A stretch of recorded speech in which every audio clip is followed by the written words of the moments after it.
Hey guys, tonight we're heading back to a time when everything, yes, even the dogs, smelled like violets, looked like cake flour, and required at least one servant with a puffing wand. You're standing in a bedroom of gilt and silk the size of a small chapel, where the air is thick with lavender dust and someone just powdered their eyebrows. You probably won't survive this if you're allergic to starch. So before you get comfortable, take a moment to like the video and subscribe, but only if you genuinely enjoy what I do here. Tell me where you're watching from and what time it is right now. I love seeing the little constellation of sleepy history fans. Now dim the lights, maybe turn on a fan for that soft background hum, and let's ease into tonight's journey together. You're waking up in the mid-1600s in a place where the sun never sets on style, mostly because it reflects off everyone's powdered hair like a disco ball made of dandruff. France, under the reign of Louis XIV, has become the capital of powdered everything. You stretch and yawn and realize that even your nightcap smells faintly of roses and rice starch. A valet tiptoes in. He's here to dust you, not metaphorically, literally, with powder. He starts with your shoulders, then your wig stand.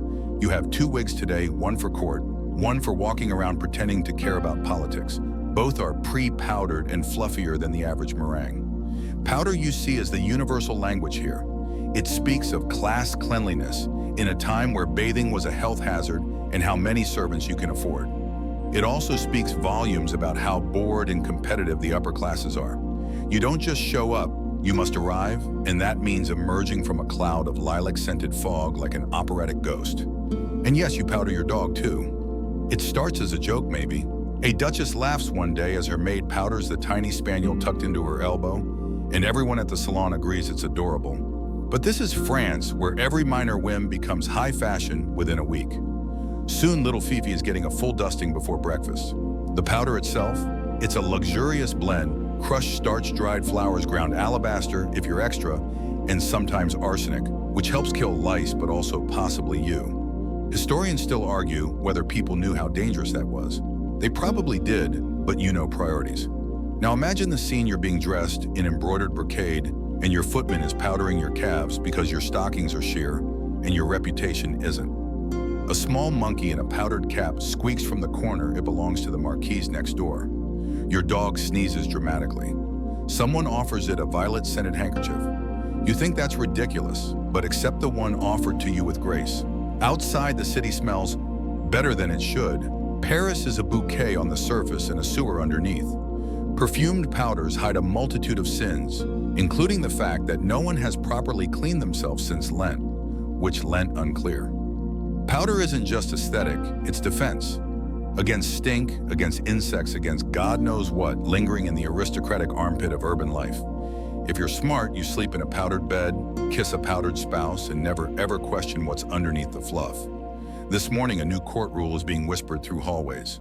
Lapdogs must be powdered before entering the king's garden. Not because the king minds the smell he's had worse in his hunting lodge, but because yesterday one little mud embarrassed a duchess by arriving greasy.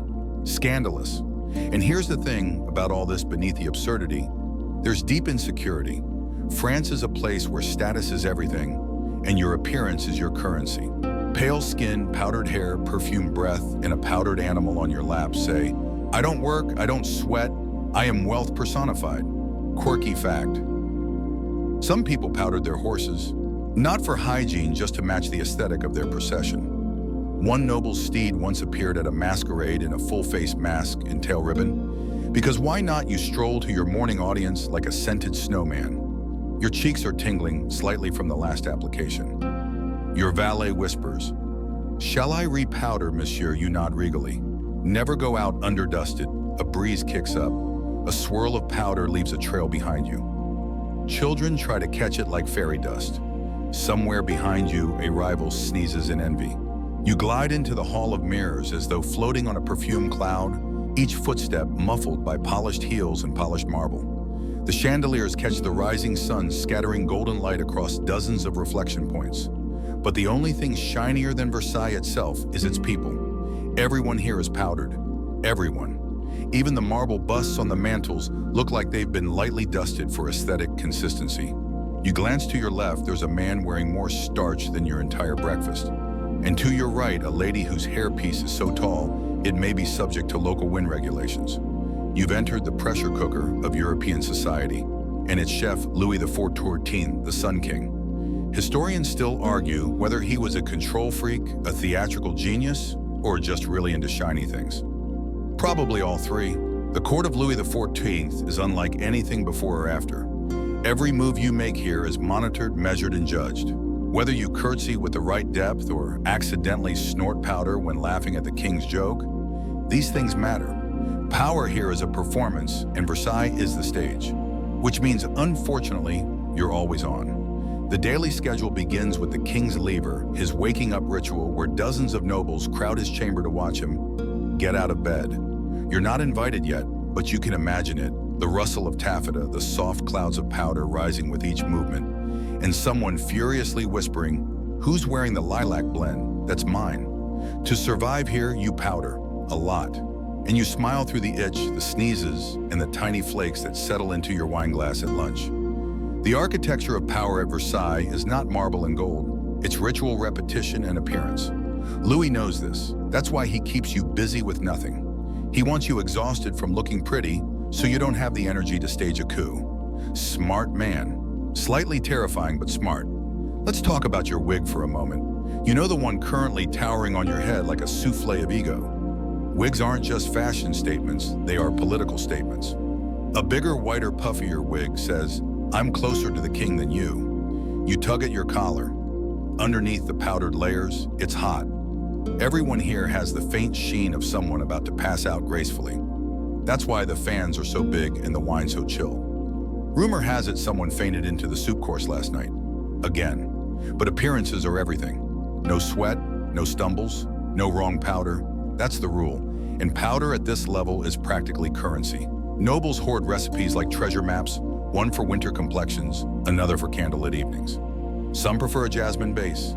Others whisper of a bergamot-lavender combo, blessed by a Carmelite monk. No one actually knows if that's true, but it sounds expensive, so it spreads. Speaking of expense, did you know the royal court consumed hundreds of pounds of starch powder every year? Quirky tidbit, one overly enthusiastic valet once caused a fire when his powder caught a spark from the fireplace. The Duke survived, his wig didn't. But back to you. You pause beneath a gilded archway, feigning interest in a tapestry of Hercules, while subtly adjusting your powder puff. You're not vain, obviously, just competitive. You catch sight of a nobleman with a suspiciously matte chin. Poor soul. Someone's going to accidentally call him a peasant before supper. What's that scent, rose no almond? A powder girl just passed her tray balanced with tiny sachets and two miniature dogs. One's got a powdered tail, the other's in velvet booties. You suppress a laugh. No one wants to be the one who laughs first. That's how wars start here. The king arrives. You bow perfectly timed. The room is a forest of heads nodding in unison. His coat sparkles, his heels click, and you're pretty sure his eyelids have shimmer on them. Power never looks so fragrant. Now this might sound absurd from the outside, people spending hours every day applying flour to their faces and tiny animals. But inside Versailles, it makes perfect sense. Powder is the camouflage of privilege. It hides flaws, masks emotions, and smooths out reality. It's like emotional wallpaper, and it's mandatory. The day's first concert begins. The music is soft flutes and viols floating like powdered breath across the room. Someone powders their hands mid-applause. You pretend not to notice. Remember, the goal isn't to impress the king, it's to avoid disappointing him.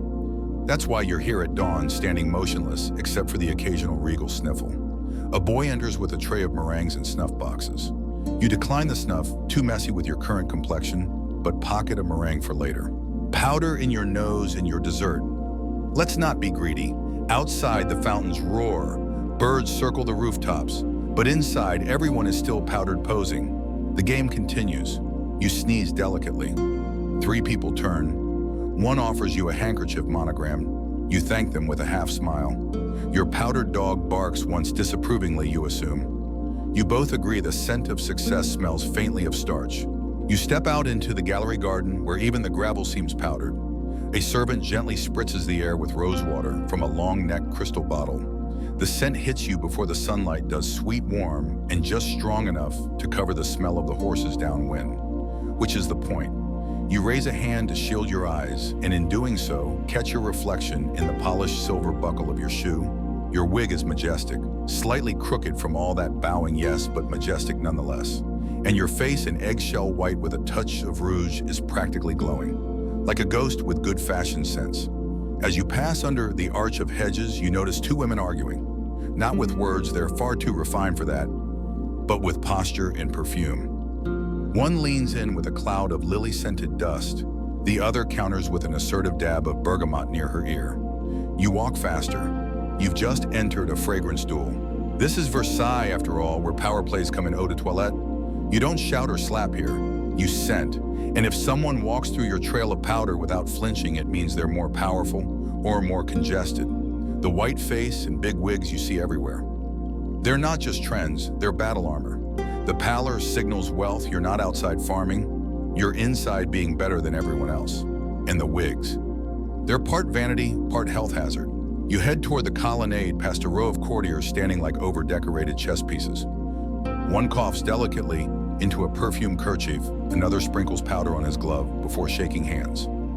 It's like glitter, but more judgmental. Let's unpack this obsession with white powder on the face. It began as a solution to smallpox scars and bad skin, but it quickly turned into a visual scream of status. The whiter the better, the thicker the better. The less your face moved, the more elegant you were. Historians still argue whether this was fashion fatalism or just a collective hallucination. Of course, it wasn't just chalk dust and good intentions. The powders often contain lead, mercury, and arsenic. These ingredients smooth the skin and added staying power, also minor side effects like death. People literally died to look the part. You glance at a man whose right eyebrow is twitching oddly. Too much lead again, probably. He smiles anyway. Even eyebrows weren't safe. In fact, when they fell out, which they often did thanks to the makeup people would paste on fake ones made from mouse fur. Quirky fact for your dreams tonight, someone had a job shaving mice to decorate noble foreheads. Your own eyebrows feel a little itchy, now come to think of it. You pass a young noble being reprimanded by his valet for gasp not wearing his secondary wig. The court has rules, and the more you follow them, the higher you rise. One powdered mistake and you're banished to the wrong dinner table. That's social death, which is somehow worse than actual death around here. Wigs themselves are architectural feats. Some reach up to 3 feet adorned with ship's birds or miniature gardens. Imagine sitting behind someone like that during Mass. No wonder people nodded politely and then stared at the ceiling. You approach a fountain shaped like Neptune, who, despite being a god of the sea, also appears to be lightly powdered. Maybe it's marble. Maybe not. Who's to say beneath the layers of performance there's a deep insecurity at play? Louis XIV, plagued by smallpox and self-consciousness, turned grooming into spectacle. If everyone's face is painted white, no one notices the king's scars. That's leadership by beauty standard. And everyone else, not wanting to fall behind, simply complied. You sit at a bench in the shade, fanning yourself gently.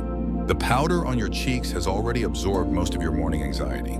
Your dog jumps onto your lap, its fur dusted with something floral. You try not to breathe too deeply. Suddenly, a gust of wind, soft but strategic, carries a snowdrift of powder off a lady's wig and onto a bishop's shoulder. He doesn't flinch. This is not his first powdered ambush. There's a word whispered here, often poudre. It doesn't just mean powdered, it means proper. It means polished. It means someone has arrived, whether human or spaniel. The powdered ones are the visible elite. Everyone else is either behind the curtain or beneath the dog. A footman walks past with a tray of tiny brushes. Touch-up time. You pick one up and run it under your chin, watching as a soft cloud catches the sunlight. Behind you, a group of girls are discussing the latest powdered hair dye from Florence. Apparently, it smells like peaches and promises to repel insects and suitors. You watch them, giggle, and realize something odd. Despite the absurdity, you're kind of into it. There's a strange comfort in the ceremony, the sameness, the powdered predictability of it all. Life is terrifying, but here, if you have enough starch and a steady hand, you can at least look like you're winning. By the time you've drifted back toward the main palace corridors, your sleeves have absorbed enough powder to qualify as dessert toppings. You brush yourself off absently, only to realize that the action itself is considered elegant. Everything is performance, even wiping flour off your elbow. You pass through a gilded doorway where a cluster of courtiers are gathered beneath a ceiling fresco of Apollo in flight. They're not admiring the art, though. They're gossiping, loudly and fragrantly. The conversation isn't about politics or war. It's about lice. You hear one woman say, "I had to change my powder blend 3 times this week. Juliet's little dog gave me the itch." Scandalous. The group gasps in unison. One clutches their powdered chest. You smile politely and drift past. You already know the truth, almost everyone has lice. But no one talks about it directly. That's what the wigs are for, not just decoration, but strategic coverage. You could be hosting a whole insect ballet under your curls and no one would ever know. Except maybe your valet, and he's paid not to notice. The louse problem in 17th century France is legendary. Bathing back then was considered unhealthy. People believed water opened the pores and invited disease to dance right in. So instead of washing, they powdered, heavily. Scented starch, dried herbs, even pulverized bark, all sprinkled to mask the scent of unwashed skin and smother the vermin population. Historians still argue whether this no bathing policy was total or exaggerated. There were bathhouses, of course, but they were often seen as places of low morals or questionable plumbing. And for the aristocracy, well, powder was simply more fashionable than soap. So what do you do if you're infested? You call your wig maker, your barber, or your surgeon? Sometimes all three, since in this era they're often the same person. These multi-talented individuals didn't just shave faces. They set bones-applied leeches and, yes, powdered your wig with the steady precision of a pastry chef. Your own powderer, a stoic man named Guillaume, treats your scalp like a canvas. He carries pouches of various powders on his belt. Lavender for dinners, myrrh for morning, and a frankly alarming mint surprise for garden parties. But it's not just humans getting the lice treatment anymore. Your dog, your adorable, twitchy, overfed companion also gets powdered, because nothing ruins the image of power like a scratching lapdog in the middle of the king's speech. You remember the scandal from last month. Madame de Rochefort's cat started scratching during Vespers, loudly. The priest paused mid-prayer and someone fainted. The next day, powdered pet salons opened in 3 new locations. And let's not forget the powdered rats. Yes, even the palace vermin sometimes ended up coated in fragrant starch, mostly by accident. One poor creature was once mistaken for a fashion accessory and paraded through the queen's salon before making a daring leap into the punch bowl. History remains divided on whether that was a rodent or a statement piece. You wander into the Salon de Musique, where a trio of musicians are softly tuning lutes. The air smells of orris root and crushed clove. A young gentleman sits nearby, gently combing his poodle's fur and adding the final touches, a dusting of fine powder across its ears. The dog looks vaguely annoyed but deeply stylish. In this world, powdered pets are more than accessories. They're reflections of your refinement. A well-powdered animal tells the world that you have the time, money, and staff to keep everything, including your chihuahua, impeccably maintained. It's the 17th century version of a curated Instagram feed. And if you think this obsession stops at dogs, think again. Parrots had their feathers brushed with scented oils. Songbirds were sprinkled with blossom powders. A particularly eccentric baron once powdered his pet tortoise with silver dust to amuse the duchesses. One of them sneezed so hard she dislocated a rib. No one laughed until she left the room. You lean against a pillar and fan yourself, marveling at how deep the powdered rabbit hole goes. The more you think about it, the more you realize that powder is control. It's the illusion of perfection. It turns chaos like flea's sweat aging into something presentable, something powdered. A maid walks by with a tray of powder sachets for purchase. One is marked for sensitive pets. Another reads anti-flea, anti-funk, pro-fabulous. You consider buying one for your dog. He gives you a sideways look as if to say lavender again. You shrug. It's that, or smell like last week's cheese market. The pet craze is no accident. Louis XIV, ever the image maker, famously loved his dogs. He often posed with them. Sometimes they were powdered before he was. The royal preference trickled down fast. Suddenly, nobles were competing not just in wigs and waistcoats, but in canine cosmetics. You stroll toward the gardens again, where a pair of greyhounds bound through powdered petals like furry clouds. A servant chases behind them, shaking a powder puff the size of a volleyball. You think for a moment this might be madness, and then you realize it is glorious, perfumed, itchy madness, and you're fully committed.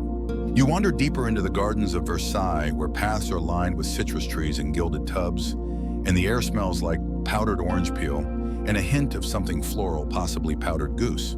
You can't be sure anymore. Everything smells elegant.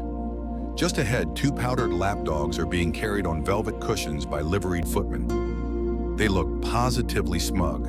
You catch one nobleman gently combing cornstarch through his spaniel's tail like he's tuning a violin. You nod respectfully. That's craftsmanship.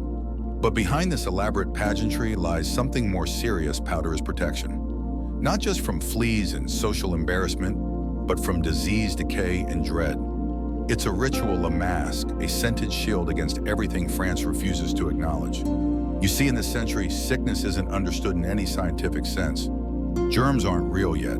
The dominant theory is humoral. Your body is ruled by 4 fluids: blood, phlegm, black bile, and yellow bile. An imbalance causes disease.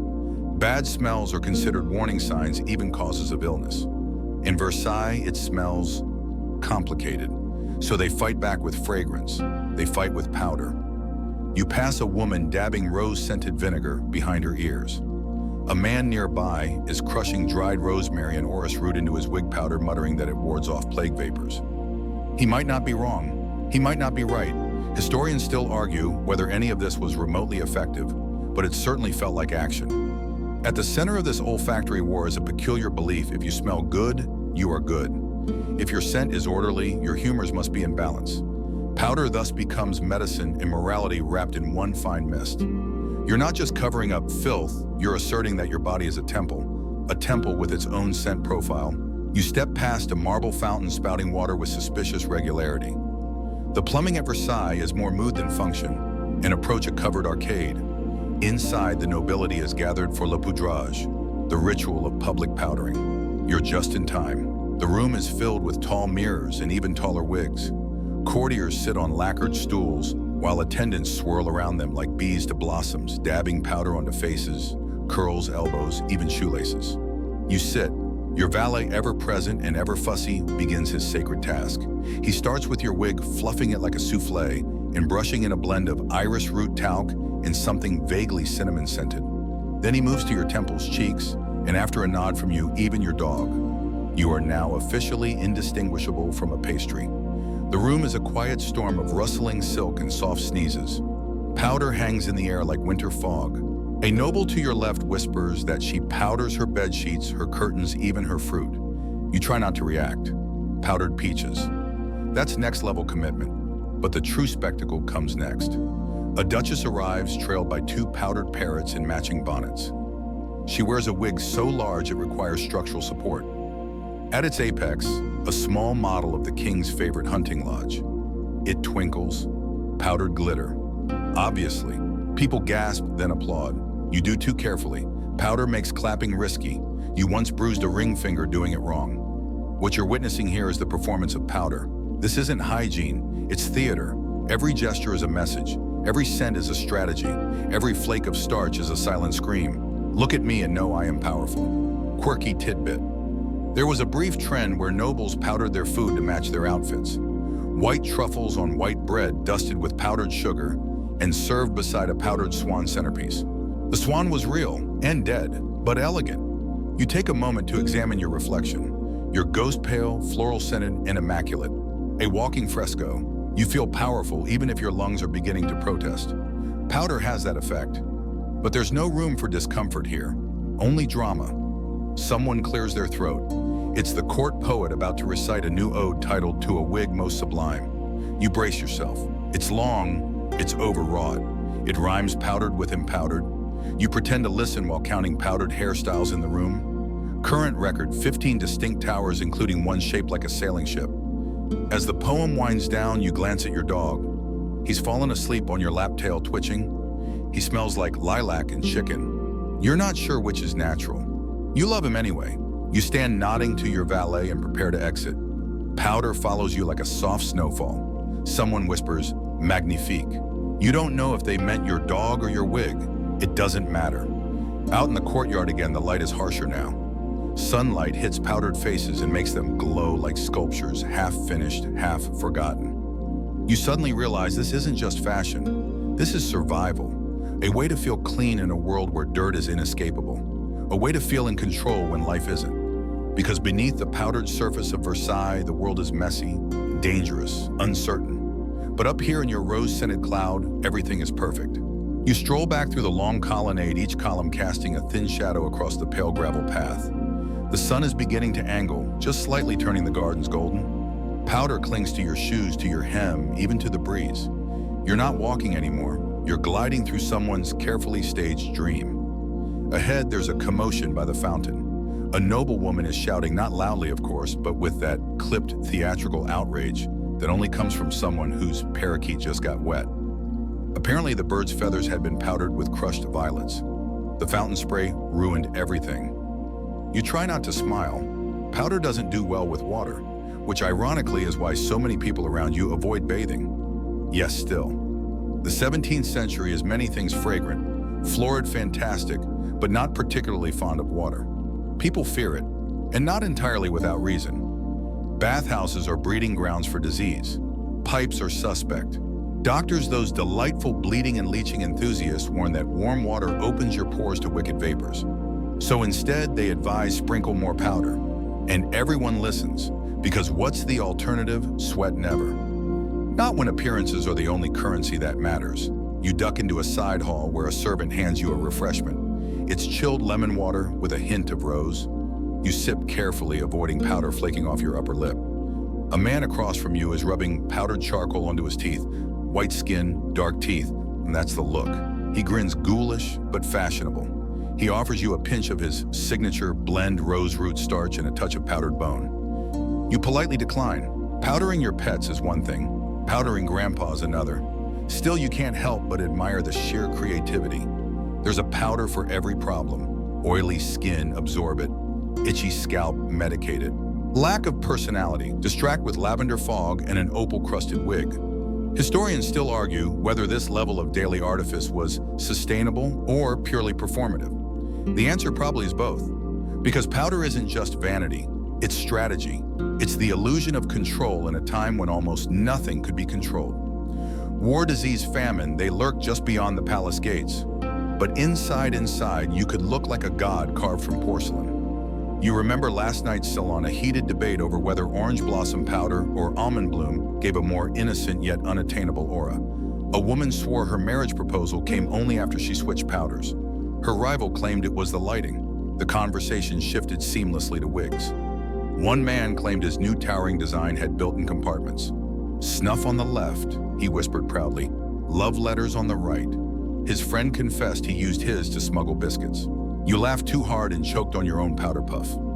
As you stroll past a line of statues, you realize how many of them are unintentionally styled like the nobles themselves, white, cold, immobile. The symmetry is uncanny. You wonder if 100 years from now, people will think this was a marble-worshipping cult. And yet, it's kind of working. You feel invincible in your powdered cocoon. There's something oddly comforting in the ritual of it. Powder disguises your worries, your wrinkles, even your real face. It's a soft white blur over the harsh edges of the world. You enter the Salon de Parfum, where today's theme is Garden at Dusk. The air is thick with crushed petals and too many interpretations of lilac. You take a seat beside an elderly duchess who's wearing powder with actual gold flecks. It distracts from the gout, she whispers conspiratorially. You nod. Who needs ankles when you have shimmer? A servant wheels in a new tray, pet powders freshly imported from Florence. You lean in. One promises divine lemongrass calm, another reads for the anxious ferret. You do not own a ferret, but for a moment you consider it. The court's obsession with animals has taken a strange turn. It's no longer just dogs and parrots. Ferrets, squirrels, even a powdered piglet made an appearance last week. The piglet had its own chaise longue and 3 attendants. One held a tiny parasol. A murmur runs through the room. Someone new has entered. You look up to see a man in a shimmering waistcoat holding a cat that's been powdered to match his boots. The room swoons. This is high fashion. This is Versailles. And through it all, no one's talking about politics. No one's talking about taxes or poverty or the grain shortage. They're talking powder ratios, fragrance layering, how to keep your chin from flaking in the midday sun. It's absurd. It's elegant. It's escapism. You watch a young nobleman powdering his hand before taking a lady's. A hush falls. She lifts it, kisses it, then wipes her mouth discreetly on her sleeve. Still romantic. Evening begins to settle. The sun catches the powdered air, turning the halls into soft focus paintings. The world outside these walls may be chaotic, but here, everything is controlled. Groomed, beautified, forgotten. You pat your cheek, still smooth, still scented, still safe, and as you turn toward the banquet hall, where powdered swans and perfumed fruit await you, think to yourself, this isn't just habit, it's hope. Hope that beauty might protect you, that ritual might restore order, that powder might keep the world just for a moment at bay. You enter the banquet hall like a drifting cloud, soft, silent, and just faintly floral. The chandeliers glow gold above, casting pools of light on long tables dressed in white linen and powdered silverware. And yes, you notice even the candlesticks appear lightly dusted. At this point, you wouldn't be surprised if someone powdered the flames. The atmosphere is expectant, reverent. Nobles take their seats slowly, making sure every fold of satin lands just right, every powdered cuff drapes at the correct angle. Dogs are nestled under chairs, powdered tails neatly curled, and a few fashionable birds chirp quietly in their travel cages above. The feast begins not with food, but with a presentation of the centerpiece. A roasted peacock reassembled with its feathers dyed and powdered in pastel hues. It looks less like poultry and more like a gift from a sugary dream. The court chef bows deeply. Everyone claps, creating a mild cloud of starch. You take your seat beside a young viscount, whose powdered sideburns curl like antique ribbon. He offers you a plate of cheese which has been powdered with cinnamon and rosewater. It's the king's favorite, he whispers. You take a bite. It's challenging. Tonight's menu is less about taste and more about visual poetry.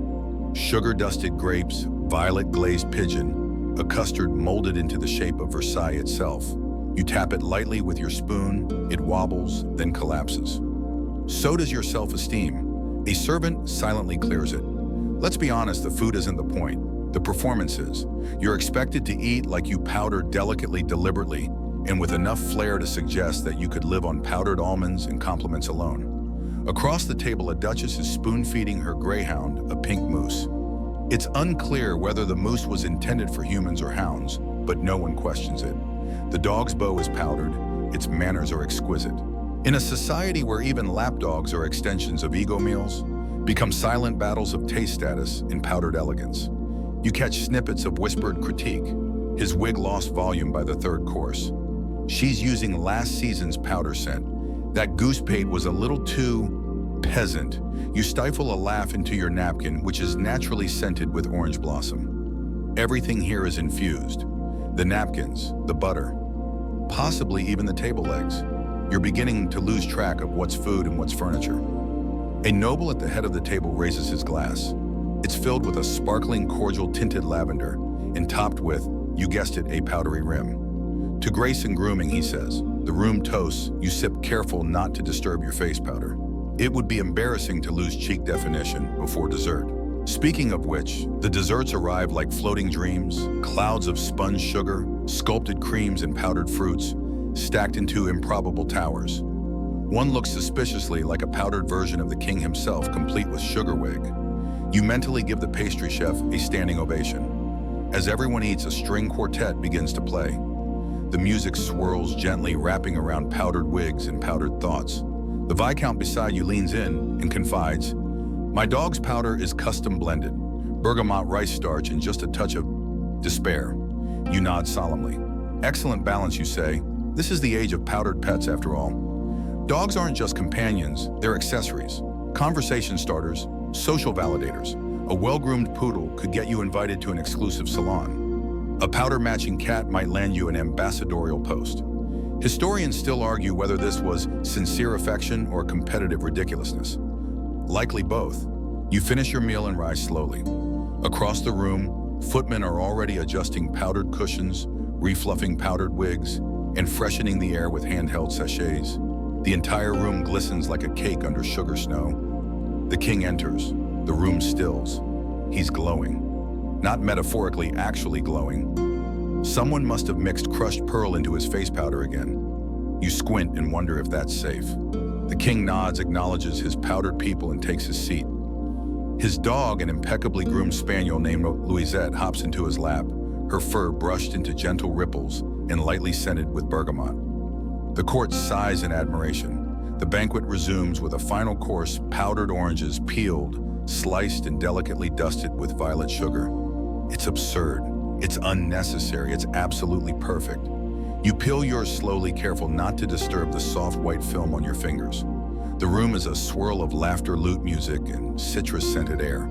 You don't even realize how tired you are until your powdered dog curls up at your feet and yawns. Moments like this make Versailles feel eternal. You could stay here forever, lost in the fog of ritual and rose powder. It's easy to forget the world outside, the one with dirt and war and things you can't perfume into submission. But for now, you stay seated. You sip your lavender cordial, you pet your powdered pup, and you float in this strange, soft world of powdered peace. Morning again, but not just any morning powder morning. You wake to the gentle brushing sound of your valet preparing your wig, which has been stored overnight on a velvet pillow like some sacred artifact. Outside, birds chirp as they flit between powdered orange trees. Inside, your nostrils tingle with the unmistakable scent of freshly crushed iris root. You sit up slowly, careful not to disturb the thin film of powder still clinging to your neck from yesterday's banquet. Your dog stretches beside you, sneezing once, probably from the bergamot pillow sachet, and gives you a look that says, "Do I have to wear the vanilla blend again?" Yes, he does. You rise and the ritual begins. Your valet layers powder onto your face with such delicacy, it's almost an act of worship. Shoulders, arms, knuckles, each receives a light dusting. Then come the brows. You briefly consider the mousse for appliques, but today's aesthetic calls for a more natural read, mildly alarming arch. Finally, the wig, a cascading masterpiece of powdered loops and ribbons. You're aiming for wealthy, but whimsical. He gives it a last pat, then steps back, pleased. You are now fully assembled. Your dog is next. And here's where things get specific. In Versailles, pets don't just get powdered, they get styled. Entire booklets exist detailing the ideal fur arrangement for each breed, season, and occasion. Today, your valet selects the garden romance style for your spaniel's soft side curls with a touch of rosewater mist accented by a tiny lavender bow. The dog looks like it's about to recite poetry, and it isn't just you two. All across the palace, nobles are tending to their powdered companions. Cats are fluffed and ribboned, ferrets are dabbed with almond oil. Even turtles, sluggish but loyal, receive a tiny touch of violet starch on their shells. Quirky fact, a duchess once commissioned a tiny lace cape for her powdered hedgehog. It fainted from the excitement. This morning's gathering is in the Jardin du Soleil, a sun-drenched courtyard filled with fountains, musicians, and more powdered poodles than scents. It's part social event, part showcase. Think Paris Fashion Week meets dog show meets cloud-based performance art. You arrive and take in the spectacle. A nobleman poses beside a foxhound whose ears have been powdered to match his waistcoat. A trio of ladies exchange compliments on the glossiness of their spaniels. One of them proudly announces she's had hers brushed with crushed pearls and orange zest. The court perfumer is there too, hawking his newest creation, poudre elegance, for pets who dine with nobility. You suppress a laugh. Only some pets dine at the table. A courtier approaches holding a squirrel.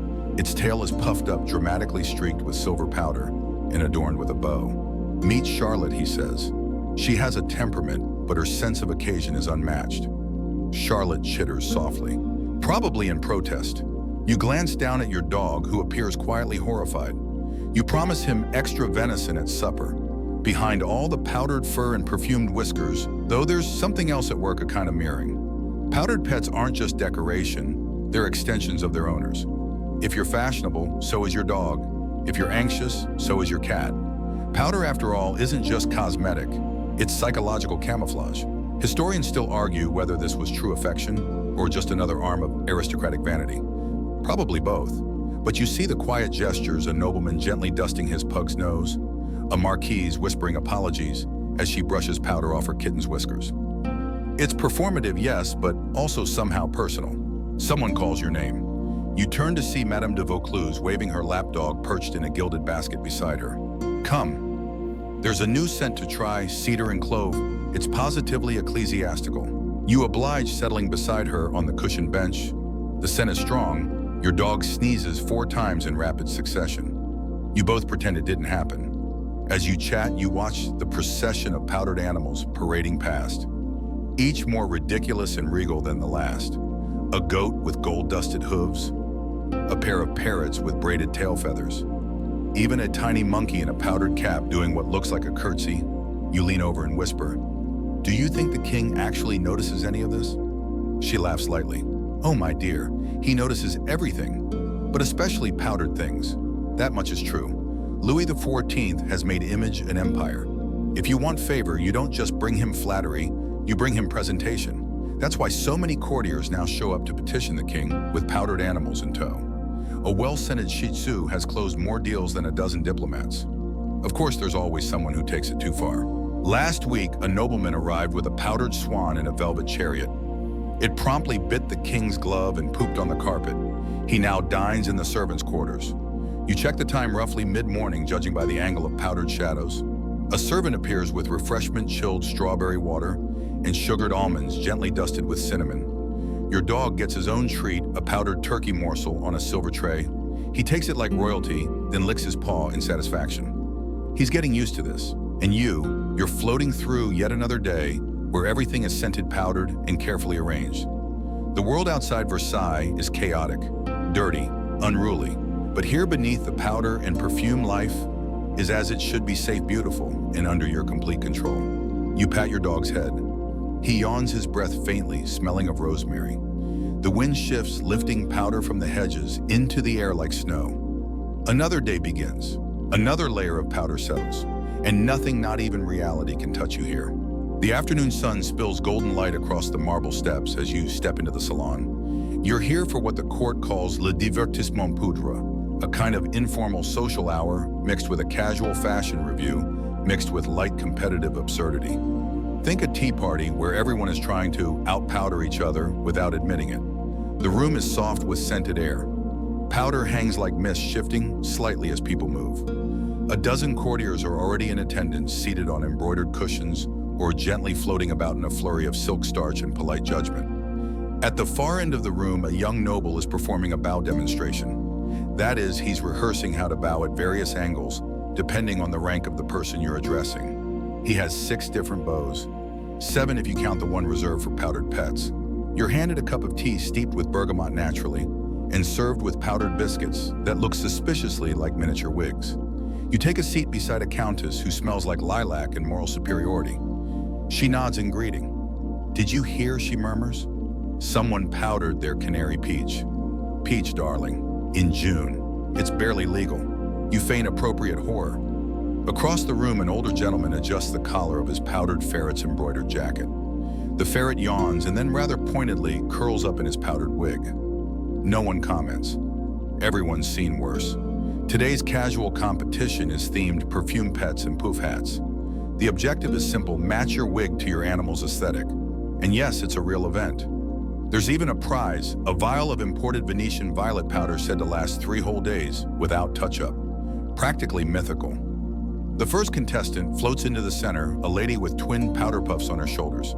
Wait, no, they're Pomeranians. Each wears a tiny matching bonnet. Her own wig is sculpted to resemble a rose garden complete with silk bees. Applause follows, though politely subdued. No one wants to seem too impressed it's a trap. Next, a marquis whose powdered toucan named Henriette has been dyed to match his coat. He offers her a sugared plum, which she politely declines before relieving herself on his glove. Someone coughs, someone else faints. Then your turn. You rise slowly, gracefully as your powdered spaniel trots beside you. Your ensemble is themed Twilight Elegance. Your wig, a midnight blue confection with silver threads, powdered to a dusky shimmer. Your dog's coat has been carefully tinted with lavender charcoal dust, giving him the look of a small celestial event. The room murmurs approval. You pause just long enough for people to admire the balance, the poise, the sheer whisper of your scent trail vanilla violet, and a note of quiet victory. Then you bow and your dog gives a tiny bark of support. Well trained, well powdered, well done. You return to your seat. Someone slips you a sugared petal as congratulations. You smile without moving your lips, preserving the powder, of course. Historians still argue whether these events were sincere displays of affection or merely desperate grabs for social advancement. Probably both, because here every move is part of a game. Every ribbon, every scent, every powdered paw print an opportunity to climb higher or be quietly dismissed. But it isn't all pageantry. There's something oddly soothing about the ritual, about the way people pour care into their appearance and their animals. It's artificial, sure, but it's also intimate. There's love in the powder, or at least the closest thing this world has to it. A servant walks by with a fresh powder tray. You give your dog a light touch-up just around the ears. He closes his eyes, enjoying the moment. You think back to when you first arrived at court, fumbling with your starch, overwhelmed by the scent schedule, unsure which brush was for humans and which for parrots. Now you're a master. Another performance begins a quick skit mocking a noble who once attempted to powder a hedgehog in public. The hedgehog sneezed repeatedly and escaped under the queen's skirt. Hilarious in hindsight, less so at the time. Your dog lets out a tiny sigh and rests his chin on your shoe. The countess beside you softens. "That's a good boy," she says gently, then adds, "Though his tail is losing volume." You nod. Powder fades. Everything does eventually, but for now the game continues. The room grows hazy with perfume and powdered laughter. Lutes play softly, parrots coo in powdered trees placed decoratively indoors. A monkey sips wine from a teacup and politely spits it into a napkin. Someone is teaching a rabbit to curtsy. You could question all of this, or you could simply accept that Versailles isn't a place, it's a mood. A mood built on powder pets and precisely calibrated illusions. And honestly, you're too far in now, powdered, perfumed, and possibly allergic, but fully committed. Later that day, as the salon disperses in a slow flutter of fans, powder puffs, and yawning pets, you find yourself wandering the eastern wing, where the real power lies. Not in swords or laws or coins, but in commerce. Specifically in powder commerce. You descend a narrow stairwell that leads improbably to the palace's lesser-known corridors. Down here, away from the perfumed promenades and gossiping courtiers, is the kingdom of the powder merchants, wig makers, and scented starch dealers. It smells of dried violets, scorched starch, and ambition. You pass a young apprentice hauling a satchel marked pure Florence rice, for pet use only. His shoes are dusted white. So are his eyelashes. You nod respectfully. That's someone who's committed to the trade. You turn a corner and enter a workshop that hums with quiet urgency. Here, powders are being mixed, labeled, and packed into delicate boxes. Glass jars catch the light, each filled with a different blend, lilac and iris for the evening crowd. Rosemary and orange peel for pets prone to fleas. An experimental batch labeled midnight musk for parrots. Someone sneezes and half the room momentarily disappears in a lavender cloud.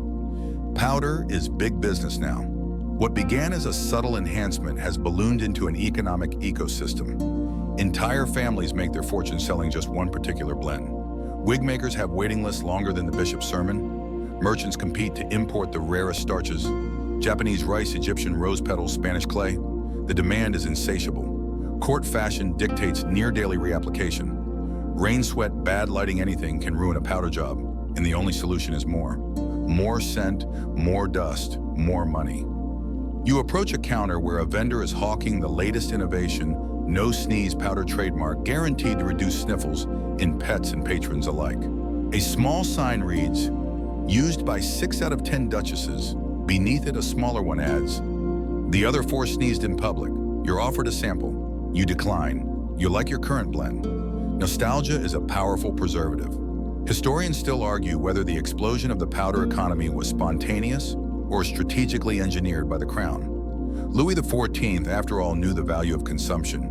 The more time, money, and energy the nobility spent on appearances, the less they spent on plots. It worked.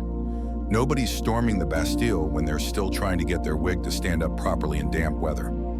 Even the powder containers are ornate. Carved ivory, hand-painted porcelain, velvet-lined caskets that could double as royal gifts.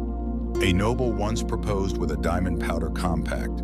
She said yes, or at least nodded very slowly to avoid cracking her foundation. You notice a corner stand selling powder scoops shaped like swans. For pets with refined palates, the sign says. Nearby, someone's bottling powdered nutmeg for use in post-meal grooming. It's all delightfully absurd. And yet, it functions. You purchase a new brush for your spaniel's soft bristles, made from peacock feather fibers, and tuck it under your arm as you exit. Back in the main hallways, the contrast is stark. Here, people are floating through their routines, oblivious to the gears grinding beneath them. Powder isn't just an accessory, it's a system, a way to ensure loyalty, class visibility, and economic dependence. You overhear a footman complain, "I haven't seen my skin in 2 years." A maid nods sympathetically. "Neither have I. It's probably still there, somewhere under the lavender." You smile to yourself. Powder as abstraction, powder as identity. In this place, no one really looks like themselves anymore, and perhaps that's the point. You step into the courtyard for air. The sun catches a swirl of powder floating down from someone's balcony touch-up. It lands on your shoulder like a snowflake. You don't brush it off. A few pigeons coo overhead. Even they seem dusted. You wander to a marble bench beneath an orange tree. Beside you, a young noblewoman is brushing her cat with a tiny silver comb. The cat is powdered to perfection and looks bored beyond measure. She catches your eye. Do you think we've gone too far? You consider it. Powdered pets, perfumed punch, wigs with secret drawers, scented gloves designed to double as calling cards, and a squirrel named Count Fluffiner. You shrug, probably. She nods. I added cinnamon today. He hates it. The cat sneezes. She smiles. You both sit in silence watching powdered people pass. One man's wig tilts alarmingly to the left. Another's sleeves are leaving visible trails of dust as he walks. A small dog does a neat pirouette trailing a cloud of bergamot. Somewhere a lute is playing a sleepy melody. You glance at your reflection in a gilded mirror affixed to the garden wall. You barely recognize yourself. Smooth, pale, perfect, like a sculpture dreaming of being human again. And then you think, maybe this is the point. In a world ruled by appearances, powder becomes your armor, your identity, your answer to everything. Too warm powder, too sad powder, dog looking listless powder, wig drooping, more powder, existential dread. A little lavender and orange blossom applied gently to the temples. You lean back, close your eyes, and let the powder settle. It's nearing sunset now, and Versailles begins its subtle transformation from a powdered playground of daylight to an evening stage where shadows shimmer and wigs get taller. You find yourself drifting toward the Grand Couvert, the semi-public royal supper where Louis XIV dines before an audience. It's less about eating and more about being seen eating. Everything at court is that way. Meals are theater clothing, is armor and powder, is, well, everything. The hallway fills with courtiers finding their spots based not on friendship, but on ranking proximity to influence, and how well they powdered their dog this morning. You assume your position near the third row of onlookers, close enough to see the king's powdered cheekbones, but far enough to not be considered presumptuous. Trumpets sound. The king arrives majestic and blinding. Literally. His white velvet coat glows under candlelight, the powder on his wig glistening faintly. Someone clearly used the pearl dust blend again. He carries a gloved hand with the ease of someone who hasn't touched a doorknob in 30 years. Louis takes his seat. His plate, carved from porcelain so thin it trembles when touched, is presented with a fanfare. The dish, dove gently smoked and, yes, lightly powdered with clove sugar and edible starch. His spaniel sits beneath the table, equally regal, equally perfumed. Around you, guests murmur in appreciation. Not about the food, of course. No one here is particularly hungry. It's about the king's complexion. Impeccable, whispers a lady. Almost divine, says another. That new cheek powder has depth a man's size, like describing fine art. A 10 at night. The servers glide in practice choreography. Platters shimmer, candles flicker, powdered shadows stretch long across the polished floors. It's hypnotic and completely artificial. You glance down at your own sleeves. A faint white edge shows where your valet applied a last-minute touch-up. Good. Nothing betrays fatigue like dull powder. Across from you, a minor noble is sweating slightly, his powder beginning to cake around the temples. Tragic. His valet is about to get reassigned to manure duty. If powder is armor, then melt is defeat. Meanwhile, pets sit patiently beside their owners, each a powder-coated accessory of their master's personality. There's a black poodle with silver dusting around the ears, a calico cat with vanilla powder woven into its ruff. One woman has a falcon perched quietly on her shoulder wings, lightly shimmered, of course. You begin to understand that the point isn't absurdity, it's precision. Powder isn't slapped on, it's curated, blended, designed. Entire reputations rise and fall on how a person wears their powder. A good application says, I am controlled, I am calm, I am clean even if my thoughts are messy. And the economy follows. A court whisper floats your way. A new powder merchant just arrived from Venice with a revolutionary formula rice starch infused with pink coral dust. They say it catches candlelight like a dream. People are already lining up. Orders are being placed for pets, furniture, even wigs belonging to absent relatives. The demand is immediate and ridiculous. Historians still argue whether Versailles functioned as an actual royal residence or as a spectacle machine, an elaborate performance space where Louis XIV could keep his court so dazzled, so dizzied by detail, that they forgot to be dangerous. It worked. No one here seems interested in war or taxes or famine. They care about cheekbone luminosity and how many powdered swans the Orleans family imported this month. 7 if the rumors are true. 1 escaped. You turn back to the king. He's smiling slowly as someone reads a poem about the glory of powdered silence. It rhymes grace with lace and virtue with coiffure. You suppress a yawn. Beside you, a valet discreetly refreshes his master's jawline with a tiny puff of lilac.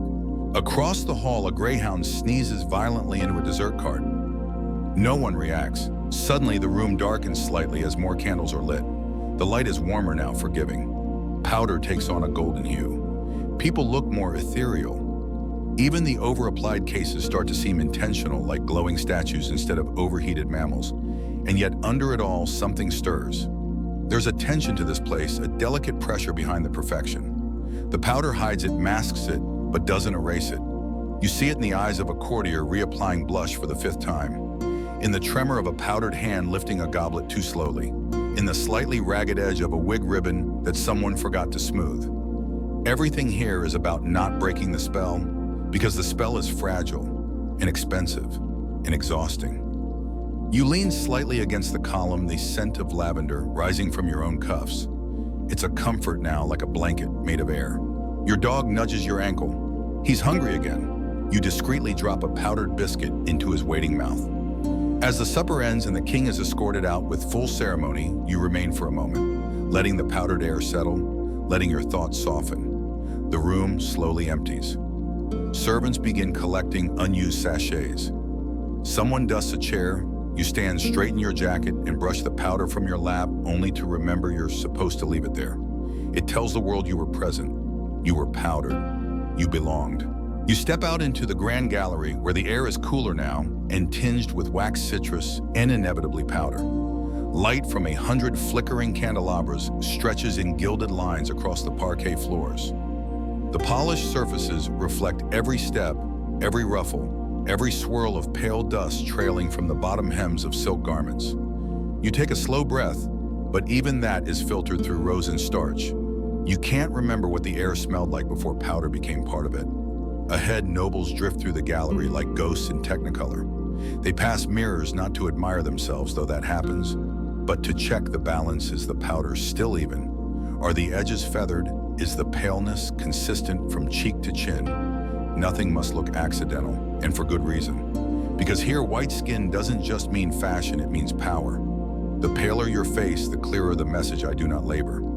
I do not toil in fields. I do not get sunburned like peasants. I am above nature. You pause near a large window. The moonlight bathes your features in silver. For a moment, you're unsure if it's moonlight or just your cheek powder reflecting the candlelight. Possibly both. Behind you, a noble woman is recounting how she once powdered herself with ground pearl and honey blossom for a royal baptism. They said I looked like a holy wafer, she beams. You nod, impressed. A holy wafer with excellent bone structure, clearly. The cult of white skin has been centuries in the making. It's tangled up in medicine superstition and a healthy dose of narcissism. Medieval doctors believed paleness indicated a balanced temperament, cool, dry rationale. 17th century trendsetters took that theory and added crushed alabaster lead and a touch of egomania. And while it sounds silly, it works. Because the powdered face doesn't just hide blemishes, it creates distance. It says, I'm not like you. I am ideal. I am untouchable. And in a world where status is visual, that illusion is everything. You pass a mirror and pause. Your own reflection stares back soft and otherworldly. Your skin glows like parchment, and your eyes are shadowed just enough to be mysterious. You don't look tired. You look timeless.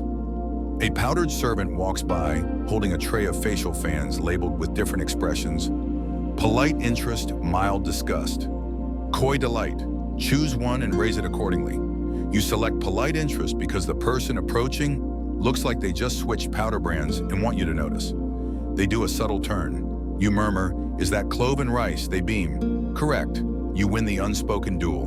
Nearby, 2 noblemen are arguing over which brand of powder gives a more translucent finish. One swears by a Venetian starch infused with lilac. The other insists on a German formula involving dried melon rind. Both are deeply committed. Neither notices their wigs are lopsided. You hear laughter from the far end of the hall. A circle of young courtiers is playing a game called Shade and Shine. One person wears an elaborate powdered mask, and the others must guess which scent blend they're using by proximity alone. One brave soul sneezes directly into the mask's nose. Everyone applauds. Quirky tidbit. There was once a brief court fad for powdered freckles, small dots made from crushed lapis lazuli or gold leaf delicately applied with a toothpick. Meant to mimic the innocence of youth, they instead made most people look like sparkly leopards. The trend lasted 2 weeks. Historians still argue whether the pursuit of paleness was solely aesthetic or if it tied into deeper ideals of purity, nobility, and divine favor. After all, saints in paintings were always fair-skinned.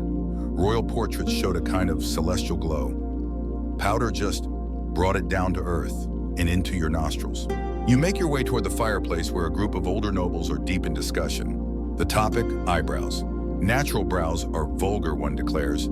I use pigeon quill soot, another says proudly.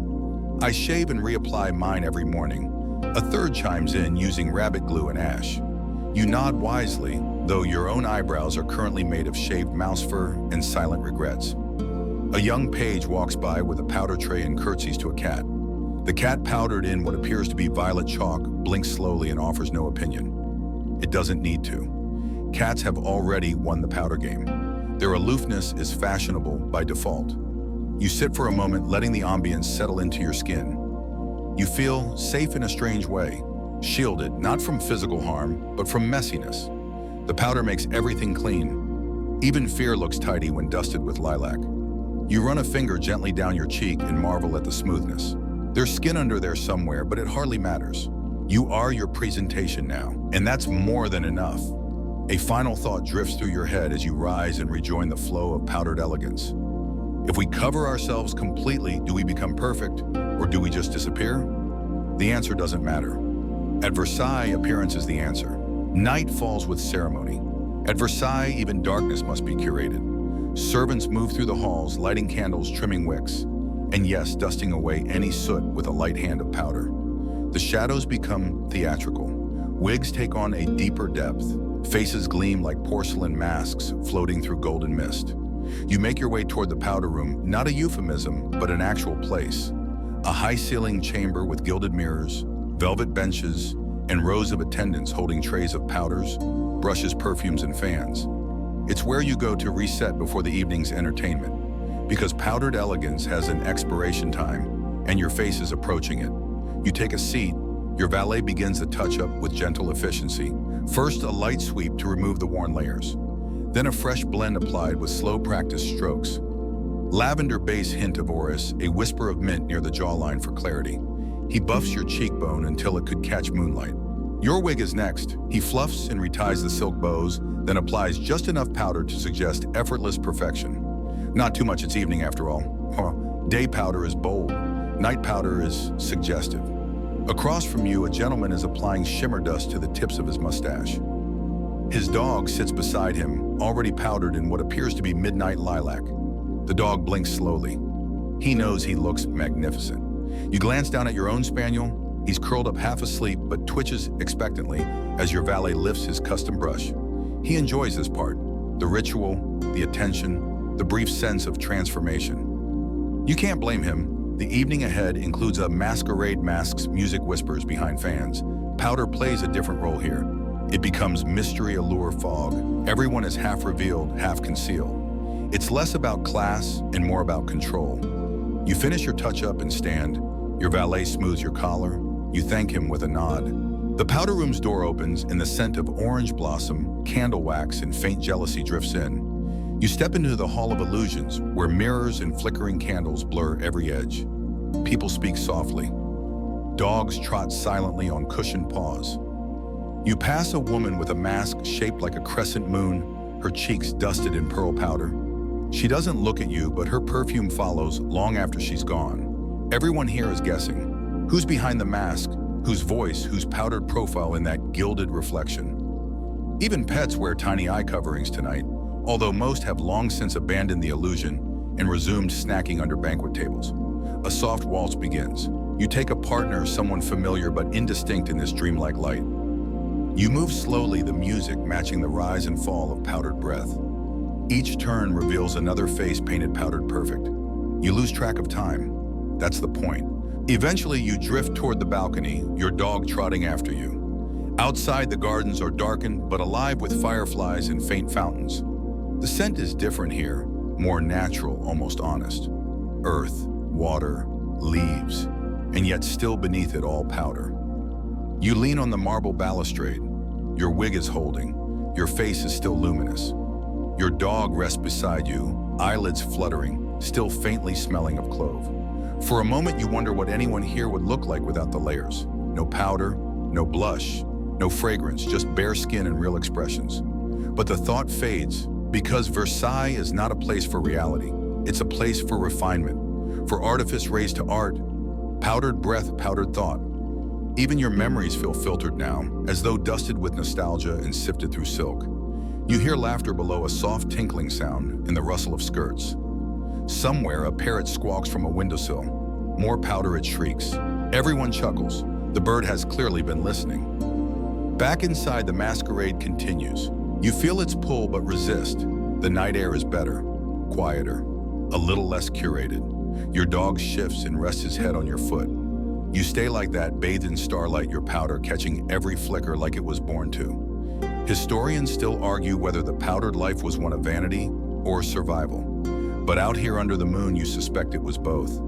People powdered to hide, to impress, to feel clean, to feel seen.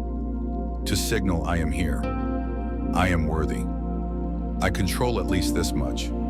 You exhale slow and scented. The night deepens, the air cools, the powder holds. And for now, that's enough. The hour is late now, and Versailles has quieted, but not stilled. The palace after midnight is a different creature. Quieter, yes, but not asleep. There's always someone rustling down a corridor in the satin slippers.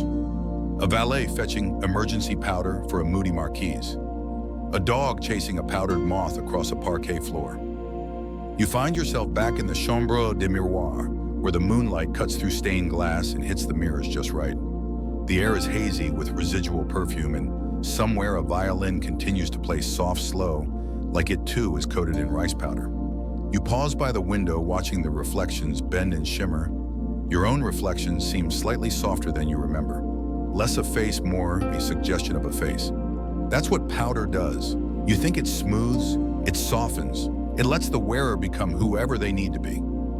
You wander toward a cluster of noblemen seated on velvet lounges. They're whispering about a recent powder duel.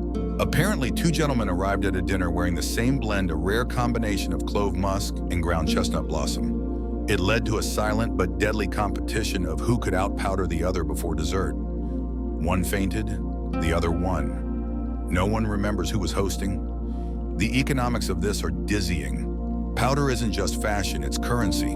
A well-placed powder gift could curry favor with a duchess. An imported blend could open doors. And an animal perfectly powdered could secure an invitation that no bloodline ever could. Your own dog currently snoring beside your bench is the perfect example. Earlier today, someone mistook him for a trained royal lapdog. They offered you a seat at their supper table before realizing they didn't know your name. You smiled, powdered your sleeves, and accepted. You glance around the room. Someone is brushing glitter onto their parrot's beak. Another is swapping out their pet's wig for one more appropriate for candlelight. A third scandalously is not repowdering. Their rabbit looks positively matte. This is Versailles at its most surreal, the late night hours when the performance never ends, but the energy shifts. Gone is the sharp competitiveness of morning. Now it's hushed, languid, dreamy. Powder is still everywhere, but now it feels more like fog than armor. You make your way down a lesser-used hallway, the kind with portraits so old their powdered faces have begun to fade into the canvas. One woman's hair seems to be made of white smoke. Another's cheeks are so pale they blend into the wall behind her. Time has stolen their pigments, but not their postures. They are forever composed. You wonder how many of them spent hours like you do now, sitting in a powder haze wondering if they'd be remembered for their elegance or merely their eyeliner. Quirky tidbit, in one of these very halls, a now-forgotten baron commissioned a powder portrait, a painting made entirely from tinted powder and crushed starch pressed onto parchment. It was beautiful. It was also sadly extremely flammable. His salon caught fire the following month. The painting and most of his furniture did not survive. Historians still argue whether this was divine punishment or just poor candle placement. You reach the end of the corridor and find a hidden alcove, a narrow room lined with jars. This is the powder archive where blends are stored labeled preserved like relics. You run your fingers along the glass. Names etched in looping script whisper their promises: elegance eternal, moonlight on lace, swan repose. There's even a pet section. You spot a tiny jar labeled fainting goat blend. For daytime calm and ear gloss. Another reads guinea posh with chamomile and ground marzipan. You don't own a guinea pig. You make a mental note to consider one. Your dog yawns again. He's done with the day, his powdered fur slightly smudged from lounging too hard. You kneel to brush him gently with a soft plume, restoring the fluff. He thumps his tail once. A powdered thank you. You sit back against the stone wall, letting the coolness balance the warm powder on your skin. You close your eyes. There's a strange comfort in this artifice. You know it's pretend. Everyone does. But you also know that in a world as brutal as this, where plagues creep, winters bite, and people vanish overnight, the powder gives shape to the chaos. It gives you form, routine, elegance, and maybe, just maybe, a little dignity. Because powder may cover the truth, but sometimes that's exactly what we need. You awaken the next morning with a peculiar sensation somewhere between serene and slightly crunchy. The air is still thick with the scent of last night's rose powder, and your pillow has the faint outline of your cheek preserved in starch like a fossil of elegance. Your dog snores beside you, a single paw draped across your powdered slippers. He smells like lavender and victory. You smile. The first sound you hear is a gentle knock, your valet arriving with a fresh powder tray and a worried expression. It rained last night, he says solemnly, as though announcing a death in the family. You bolt upright. Rain is Versailles' mortal enemy. It turns wigs into matted bird's nests, streaks, makeup down cheeks like tragic theater, and worst of all, it destroys powder. You rush to the balcony and peer out. The gardens below glisten with droplets. Powder streaks mark the hedges like the faded paths of fallen stars. One of the royal swans looks vaguely offended. This means only one thing: emergency powder protocol. Within minutes, the palace erupts in a quiet flurry of action. Courtiers don't panic, they powder. Valets sprint down corridors, their trays rattling. Maids wring out wig stands with the efficiency of battlefield surgeons. Dogs are being toweled and rescented with renewed urgency. You submit to the process like a veteran.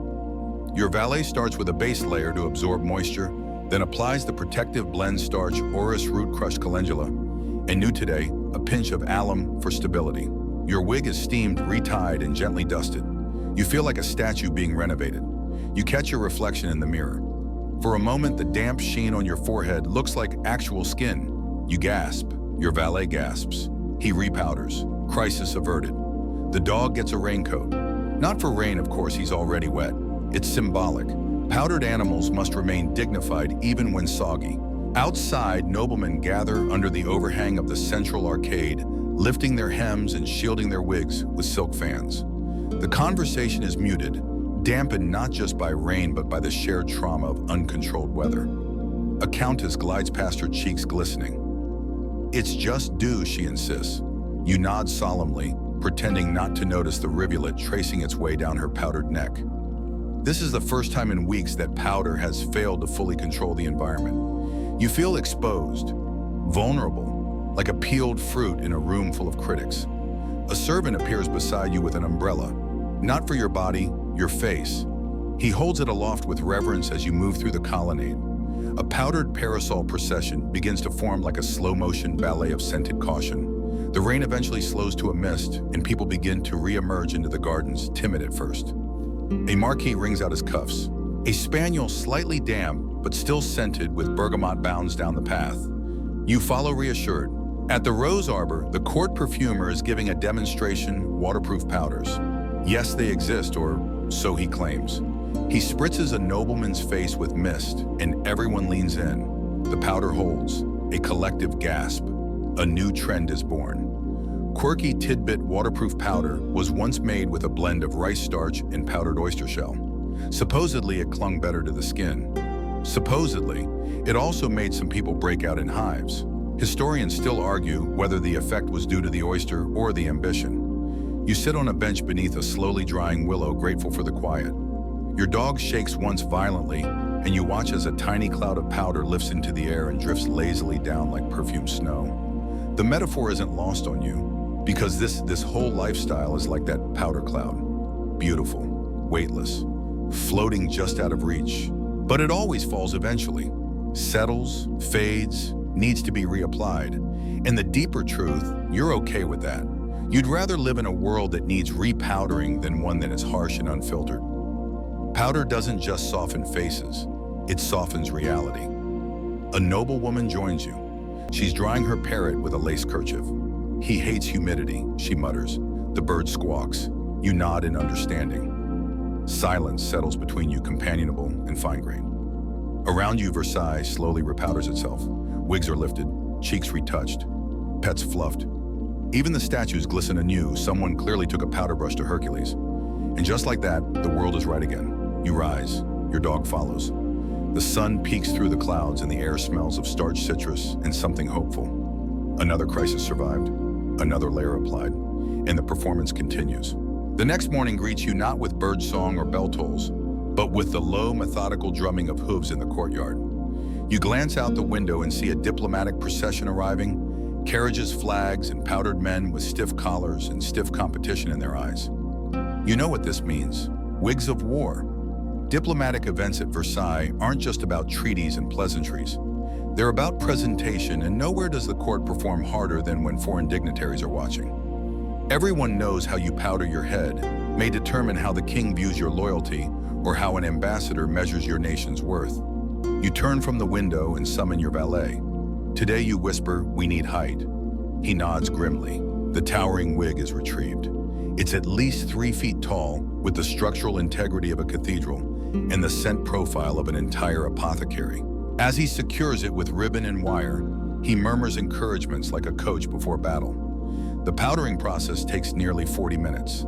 First, the base layer, finely milled rice starch for hold. Then the scent infusion, crushed myrtle and a touch of bergamot, subtle but assertive. Finally, the finish, a dusting of pearl shimmer to catch candlelight and undermine your enemies.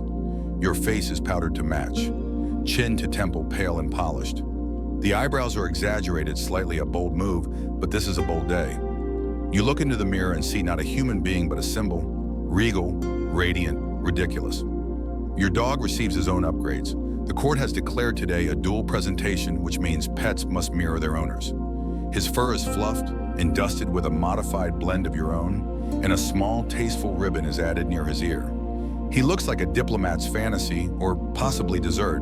By the time you reach the grand salon, the room is already shimmering. Everywhere you look, structure. Wigs that could support flags, shoulders reinforced with starch and spite, pets that look like they've spent the morning in a Renaissance grooming school. The ambassador from Venice eyes the scene with an expression somewhere between awe and concern. Louis XIV naturally is already seated at the far end, gleaming like the center of the sun. His wig today is monumental, blending silver white and just a hint of gold. You can hear the foreign delegation audibly gasp. Mission accomplished. The presentations begin. Courtiers glide forward, offering carefully practiced bows, slight nods or extended hands, each gesture calibrated to the powder level and wig height of the moment. You're 7th in line. As you wait, you overhear whispered commentary. "Too much lavender," someone mutters behind a fan. "He's clearly lost volume," in the back says another. "I heard she powders her parrot before herself," comes a third, clearly jealous. Then it's your turn. You step forward, slowly, with grace. Your wig balances perfectly. Your dog follows, ears, perked tail, elegant. You incline your head exactly 17 degrees, the angle deemed by the court etiquette manual to imply deference without desperation. You make eye contact with the king. You hold it just long enough to register recognition, but not long enough to be accused of seeking favor. He nods faintly. You've done well. The ambassador from Spain leans to his aide and whispers, "Is that pearl dust?" His aide confirms. You feel a flicker of pride. International envy, the finest accessory of all. Later in the reception salon, diplomats and nobles mingle beneath crystal chandeliers. Discussions happen, but they are mostly polite lies and compliment trades. "I adored your jasmine base," someone says to you. "Subtle yet decisive," another adds. "My parakeet kept sneezing in your presence. I took it as a sign of respect." You nod graciously, distributing small sachets of your powder blend to favored allies. Tiny velvet bags, each embroidered with a miniature dog paw, your signature touch. Quirky tidbit, during one famous Versailles reception, a duke's powdered toupee slipped mid-curtsy and landed in a visiting cardinal's soup. The cardinal, not missing a beat, powdered the soup and ate it anyway. Historians still argue whether that was diplomacy or indigestion.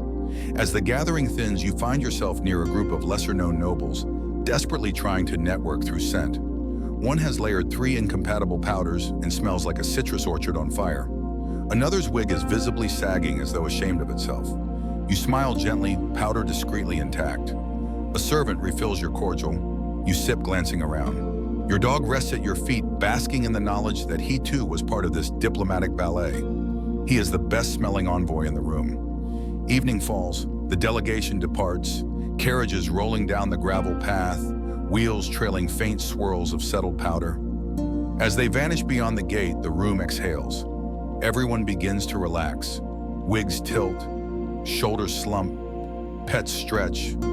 Valets descend from the walls like polite spiders already fluffing and correcting. You return to your chamber, remove your wig with both hands and place it gently on its pillow. Your valet bows.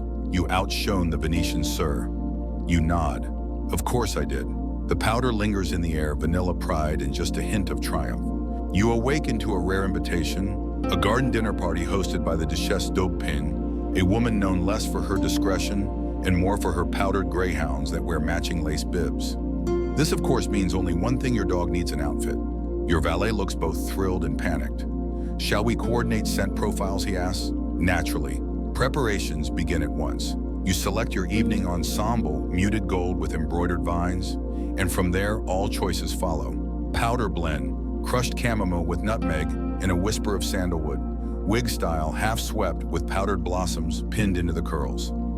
Scent for your dog, a miniature version of your own infused with hints of orange blossom and quiet confidence. The tailoring team arrives for your spaniel. He's dressed in a tiny waistcoat, brocade of course, and matching cravat. His tail is curled and lightly puffed with vanilla powder. He looks like a diplomat's son on his first ball. He sighs. I know, you whisper, but we're expected. At twilight, the garden glows with floating lanterns and powdered laughter. Guests are arriving in small groups, each more powdered and prepared than the last. You spot a pug in crushed velvet, a terrier in silk booties, a cat in a powdered hood resembling a nun. You can't decide whether to applaud or cry. You and your dog descend the steps together, turning just slightly as you arrive to allow the garden lights to catch the shimmer on your collar. Gasps follow. Your dog raises a paw, perfectly timed, powdered perfection. Dinner is served beneath rose-covered trellises.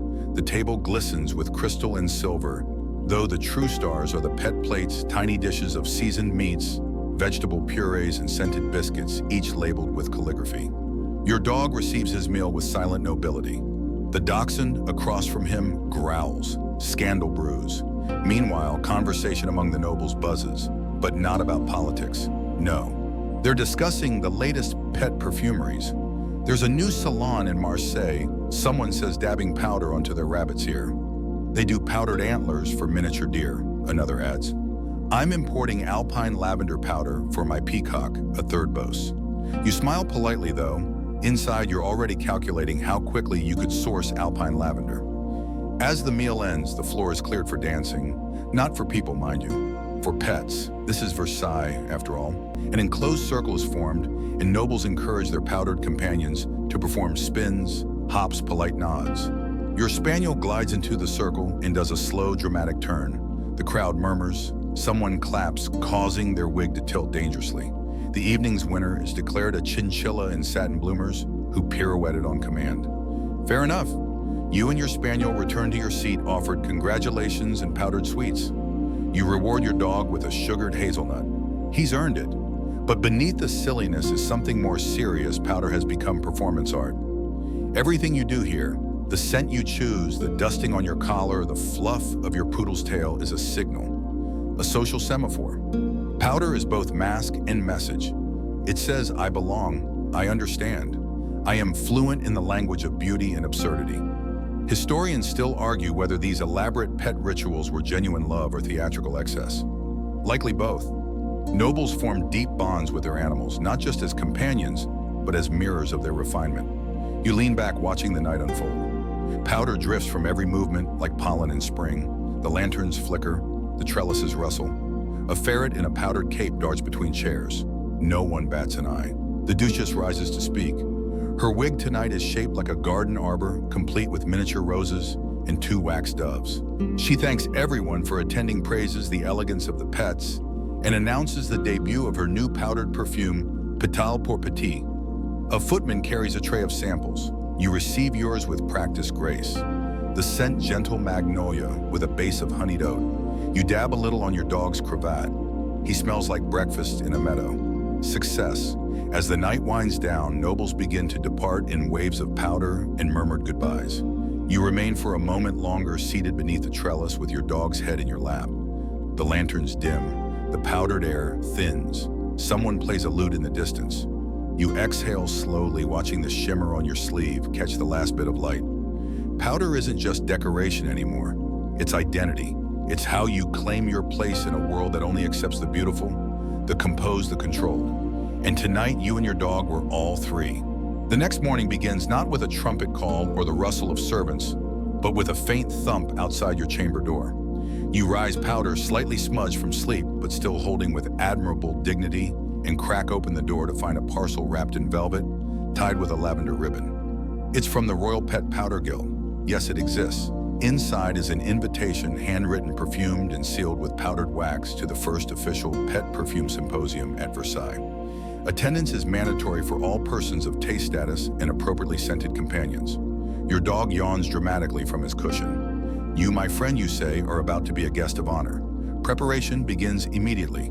Your valet rushes in with a clipboard of powder blends. We have options, he says breathlessly, thematic, seasonal, evocative, and experimental. You both lean over the options like generals planning a battle. For today's event, you settle on a layered approach. Start with a grounding base of powdered rosemary and lemon balm, build with a soft cedar starch mid-note, and finish with an atomized mist of bluebell essence, rare light, and just exotic enough to be impressive without screaming desperation. The symposium is held in the East Pavilion, converted for the occasion into a sprawling salon of satin flowers and small fountains. But the first thing you notice is not the decor, it's the smell. It hits you like a soft brick of lavender citrus musk, and something peanutty everyone has overcommitted. One nobleman has powder-puffed his parrot in gardenia. A duchess has a pair of ferrets scented with saffron and spikenard. A young viscount doused his rabbit in powdered violets and now resembles a plush pastry. You and your dog glide in calm and perfectly balanced. The judges roam the room, flamboyantly powdered officials with gold-trimmed ledgers and powdered mustaches stiffened into question marks. They pause beside each pet sniff, delicately note observations. Your spaniel sits with imperial calm, accepting their inspection with a barely perceptible twitch of his powdered ear. You catch snippets of judgment whispered between officials, over-powdered, too floral, like a funeral bouquet. This pug smells like furniture polish. Then one of the judges stops in front of you. He leans down, inhales, blinks once, and exhales, refined. You nod in humble acknowledgement, resisting the urge to break into a powdered cartwheel. The symposium continues with a panel discussion titled Scent as Statement, the Future of Fragrance in Pet Society. You sit politely as a perfumer from Lyon gives a lengthy explanation of his invention, a powder that adjusts scent based on pet mood. His demo cat promptly flees under a chaise. Mixed reviews. Next is the scent challenge. Contestants are blindfolded and must identify 10 pet powder blends by smell alone. You ace 8. Your dog nudges your foot when you mistake chamomile clove for cardamom. You're grateful. You overhear a lady in lace say, "I hear the king has commissioned a scent for his horse." Someone gasps. What note, hay and thunder? Daring. Even in this absurdity, commerce thrives. Perfume merchants present miniature powder kits for sale, each the size of a snuff box. For travel grooming, one announces. For discreet refreshment during long walks, another adds. One set includes a detachable powder spoon shaped like a cat tongue. You purchase one for emergencies. Later in the afternoon, the aroma parade begins. Courtiers walk their pets past the panel in synchronized order, allowing scents to bloom in motion. You and your dog take your turn. The breeze lifts just enough to carry your carefully layered blend through the crowd. People inhale. Murmurs follow. Did you catch that subtle like a summer afternoon? Divine. Historians still argue whether these events were earnest competitions or simply an excuse for nobles to outperform one another without swords. Likely both, but today it's impossible not to be enchanted by the dreamlike absurdity of it all. At the end of the day, awards are announced. The Duchess of Blois wins most innovative use of powder for dusting her lizard in sandalwood and arranging him in a powdered bonsai tree. A sheepdog takes most consistent application. A squirrel wins best tail gloss. And then the final category, best overall scent experience. The room hushes. Your name is called. Your dog blinks. You rise, glide to the front, and accept the powdered laurel with grace. Applause follows, mingled with soft bursts of powder from clapping hands. Your dog receives a small crown of scented herbs. He promptly tries to eat it. No one minds.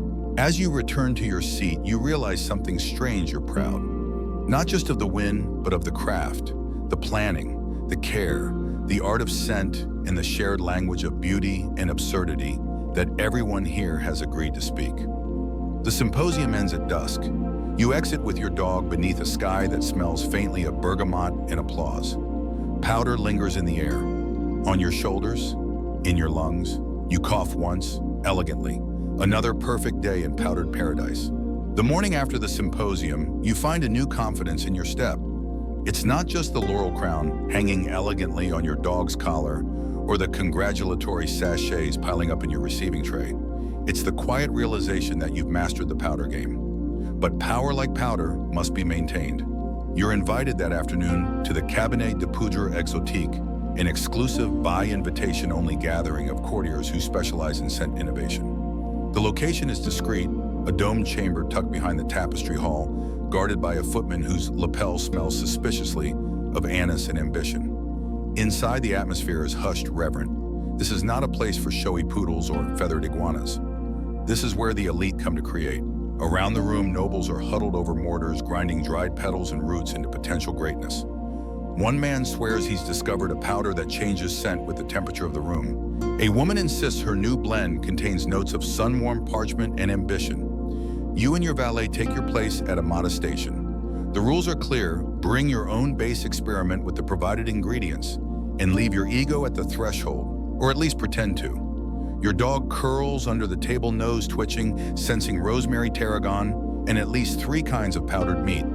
You begin with a familiar base rice starch naturally, then ginger root for energy, crushed fig leaf for a hint of sweetness, a touch of oak bark for grounding. Your valet suggests a single petal from the Duchess's failed magnolia blend, risky but bold. You nod. He adds it. You test a swipe on your wrist. The scent is bright, then soft. It lingers but not clingy.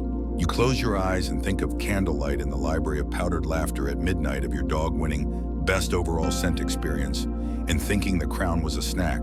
Perfect. As you work, a quiet competition brews. Whispers float through the air like dust. She's using vanilla and thyme, reckless. That's not powder, it's flour. Call the steward. Someone added pepper. Bold or just confused.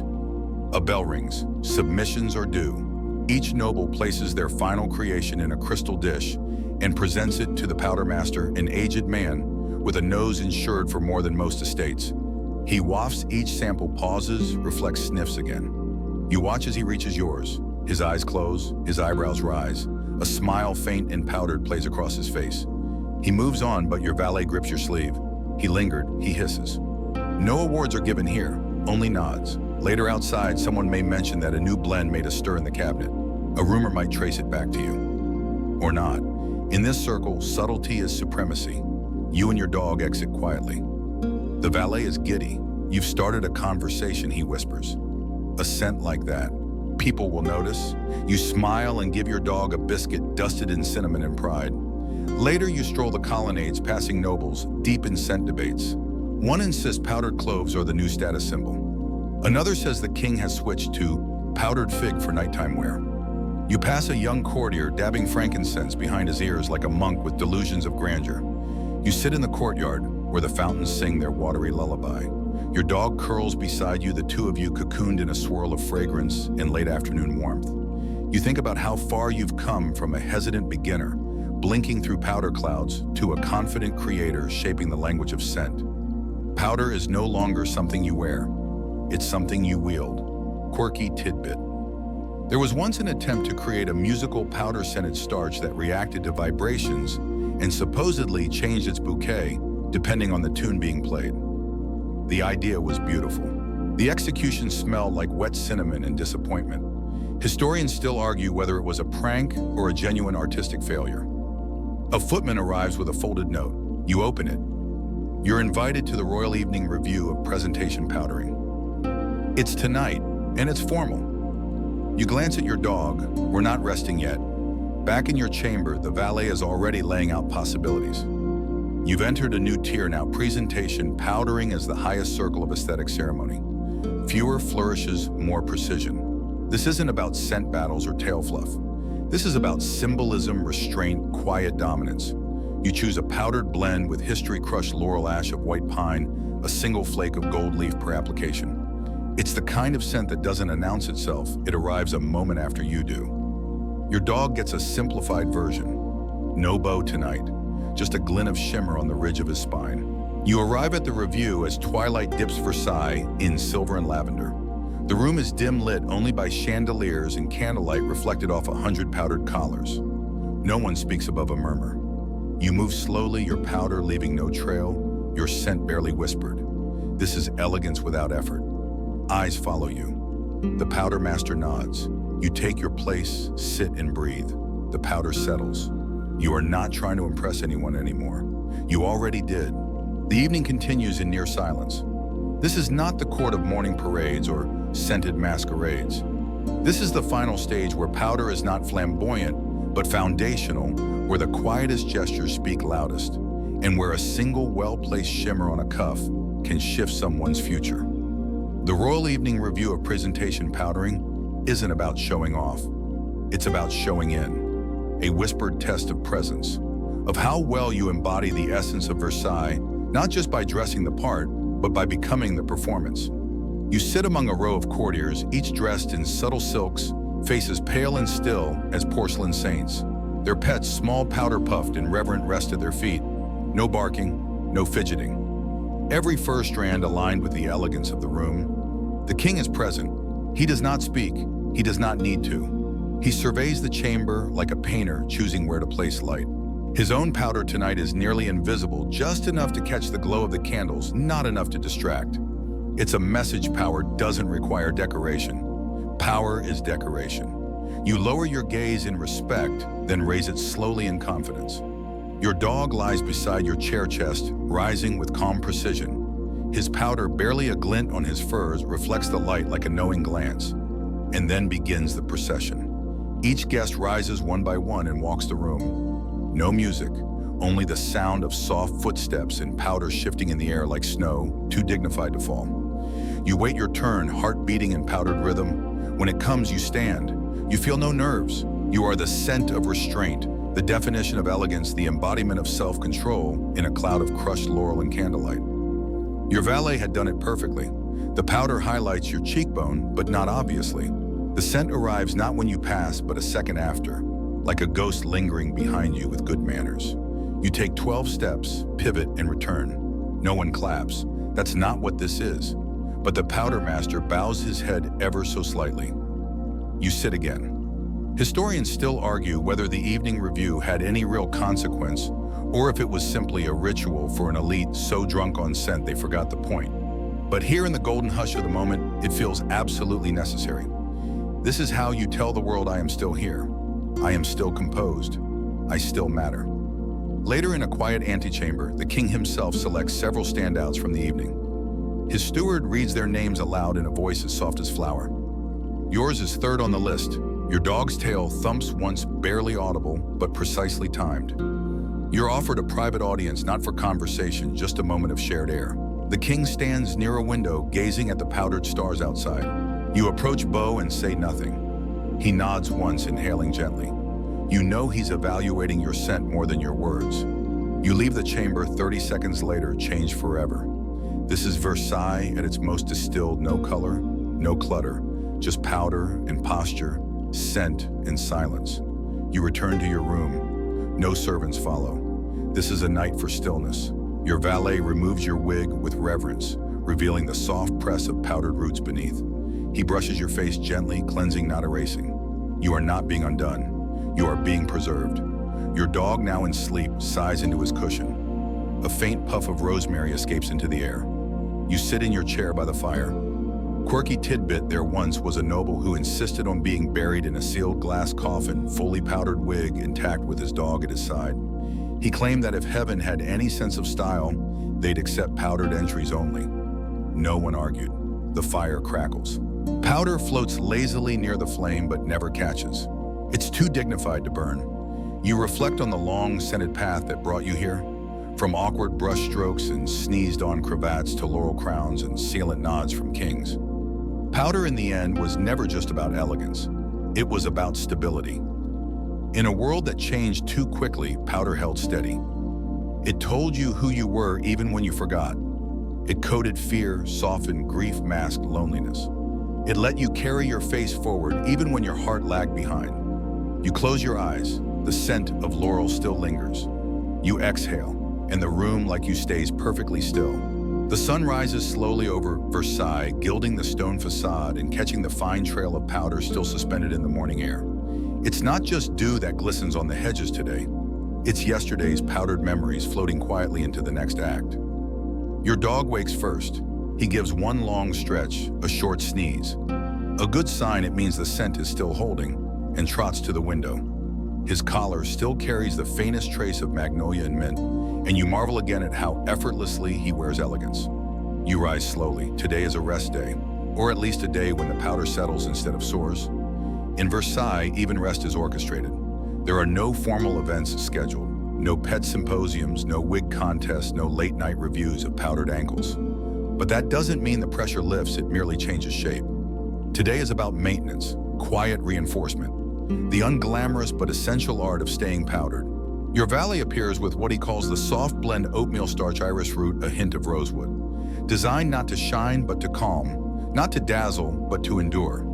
As he applies it with long, sweeping brushes, he hums a lullaby from the southern provinces. You've never asked the words.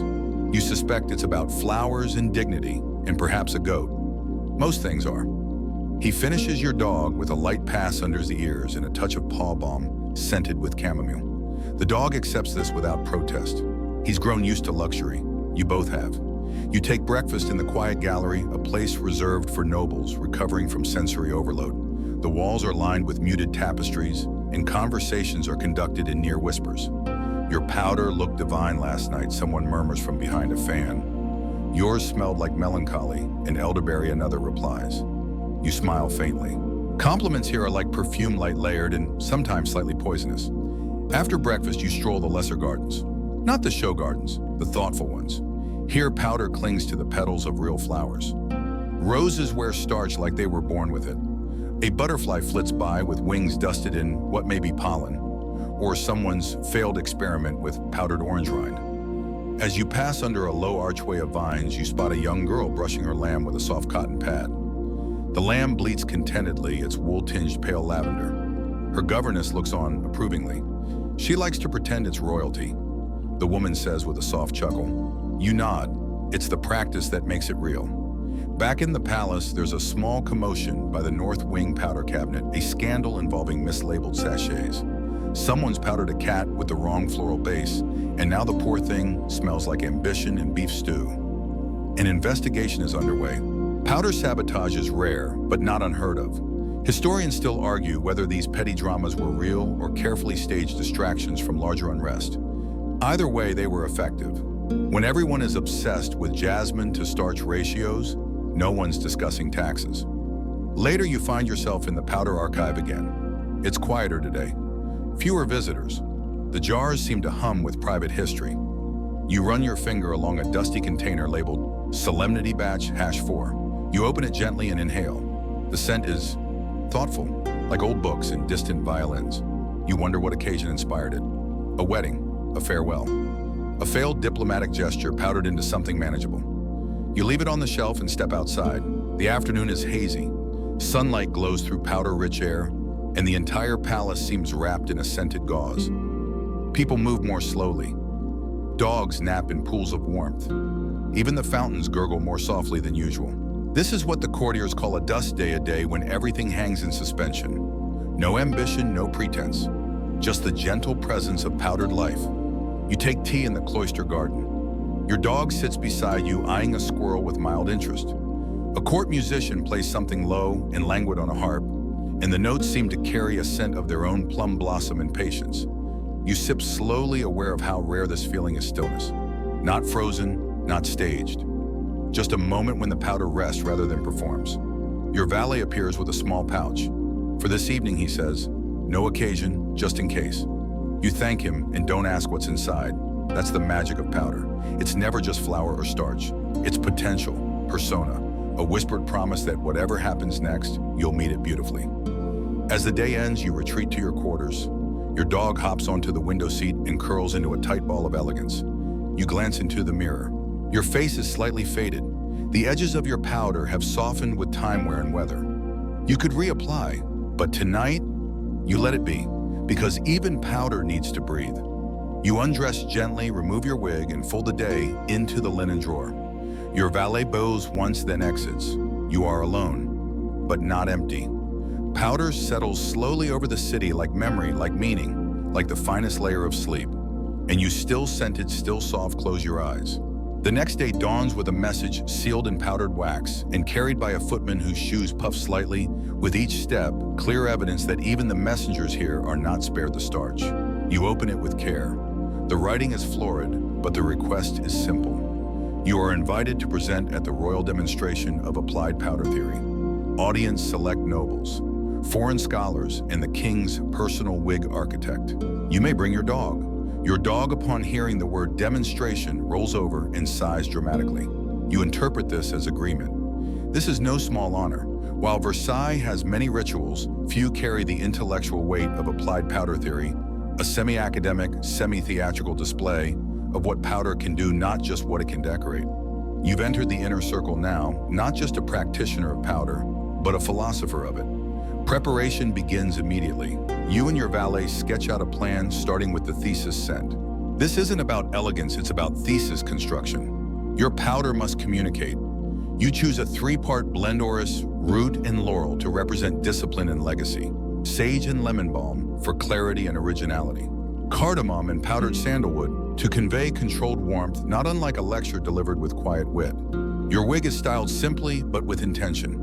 No towers, no ships, just an elegant swoop, lightly dusted to shimmer with each thoughtful nod. Your dog gets a minimalist treatment, one stripe of silver across the back like punctuation on a poem. You arrive in the lecture salon, a circular room with sun-filtered windows and a dais shaped like a powdered rose. Nobles murmur in low tones. There are notebooks, there are monocles. Someone has brought a powdered goose. You're not sure why, but you're impressed. You take your place at the center and bow, and then you begin. Your valet steps forward with a tray of powder jars, which you open one by one, narrating their purpose, history, and symbolic weight. This, you say, holding up a jar of ground violet, was once used to soothe grief at court. Not because it fixed anything, but because it allowed people to function through appearance. A noble nods solemnly. A scholar scribbles. You apply it gently to your palm and lift it into the light. The dust dances in the sunbeam, subtle sacred scene. You move through the demonstration, applying layered scent theory, showing how opposites like cedar and rose can balance in surprising harmony. Demonstrating the emotive effects of powder on posture. A well-placed application along the jaw can enhance seriousness. One behind the ear invites warmth. Explaining animal alignment, where your dog stands nobly, showing how his powdered line visually echoes your collar trim. Subtle, symphonic, silent applause. Historians still argue whether these presentations ever made practical sense, or if they were elaborate distractions for bored aristocrats who didn't want to attend budget hearings. The truth is likely both. But in this moment it matters. You finish with a simple statement. Powder in its best form is not just coverage, it's intention translated. Silence follows, then scattered applause, whispered approval. One noble mutters, "I never considered cheek powder could suggest loyalty." Remarkable. You return to your seat, gently fanning your dog with a perfumed feather. He yawns. That went well. The afternoon continues with other presenters. One shows a powdered mood mirror that changes scent when touched. Another unveils powdered embroidery scented thread woven with starch-infused silk. A third attempts to demonstrate a powder that glows in the dark. It does not. Still, the effort is appreciated. You make polite conversation with the wig architect afterward. He admires your minimalist symmetry. You compliment his lapel powder. You exchange sachets like scholars trading letters. And then, without ceremony, the event ends. You walk back through the halls of Versailles, past portraits of powdered ancestors and fresh-cut flowers that cannot compete with the invented blooms of starch and scent. The palace feels different now. Not bigger, but deeper. You're no longer just moving through rituals. You're shaping them. You're not just covered in powder. You are part of its lineage, a practitioner, a thinker, an artist. Back in your chamber, you remove your wig and press your palm into a cloth. The violet dust still lingers there, soft and stubborn. Your dog circles once and lies down with the weightless pride of a creature who knows it did everything right. You sit quietly, not tired, not triumphant, just right. Because powder may wash away with rain or fade with time, but the gesture that remains. It lingers in the room, on the collar, in the air. And you are now part of that lingering. It begins with a knock, not just any knock, a particular one. Polite, rhythmic, but somehow urgent. The kind of knock reserved for unexpected visitors bearing terrible news, or at Versailles, exclusive opportunities. You open the door. A steward stands there, holding a scroll bound in powdered silk ribbon and faintly humming with privilege. By command of His Majesty, he intones, you are requested to assist in the powdering of the royal portrait, sitting scheduled for tomorrow morning. Your dog is included. You blink. This is it, the ultimate powder honor, the holy grail of starch. To assist in the creation of a royal portrait is to leave your touch on history, a powdered fingerprint etched into posterity. If you do well, your scent choices will linger on canvas for centuries. If you fail, you'll be the reason the king's left cheek appears too matte for divinity. No pressure. You spend the night in careful thought. Portrait powdering is not about visibility. It's about permanence, about how light clings to texture, about how memory attaches to color and scent. You pour through books, portraits of past monarchs, sketches of powdered saints, faded tapestries that still carry hints of violet starch in their threads. Your dog sleeps nearby, resting his chin on the sachet drawer. You choose a blend called Regency Stillness, a mix of alabaster starch to create a glowing underlayer, powdered myrrh for a scent of reverence, and a trace of juniper ash ground so fine it nearly disappears, but adds depth where light would otherwise flatten. You test it on parchment, then silk, then your wrist. It smells like grace with a backbone. Perfect. Your dog's treatment is equally strategic. You apply a base of oat powder for softness, then dust his ears with crushed rosemary, a tribute to loyalty without leaning into flattery.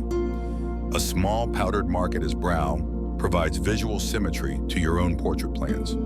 The next morning arrives in gold. You enter the royal atelier where canvas pigment and powdered air collide in holy fusion. Artists scurry about like powdered bees.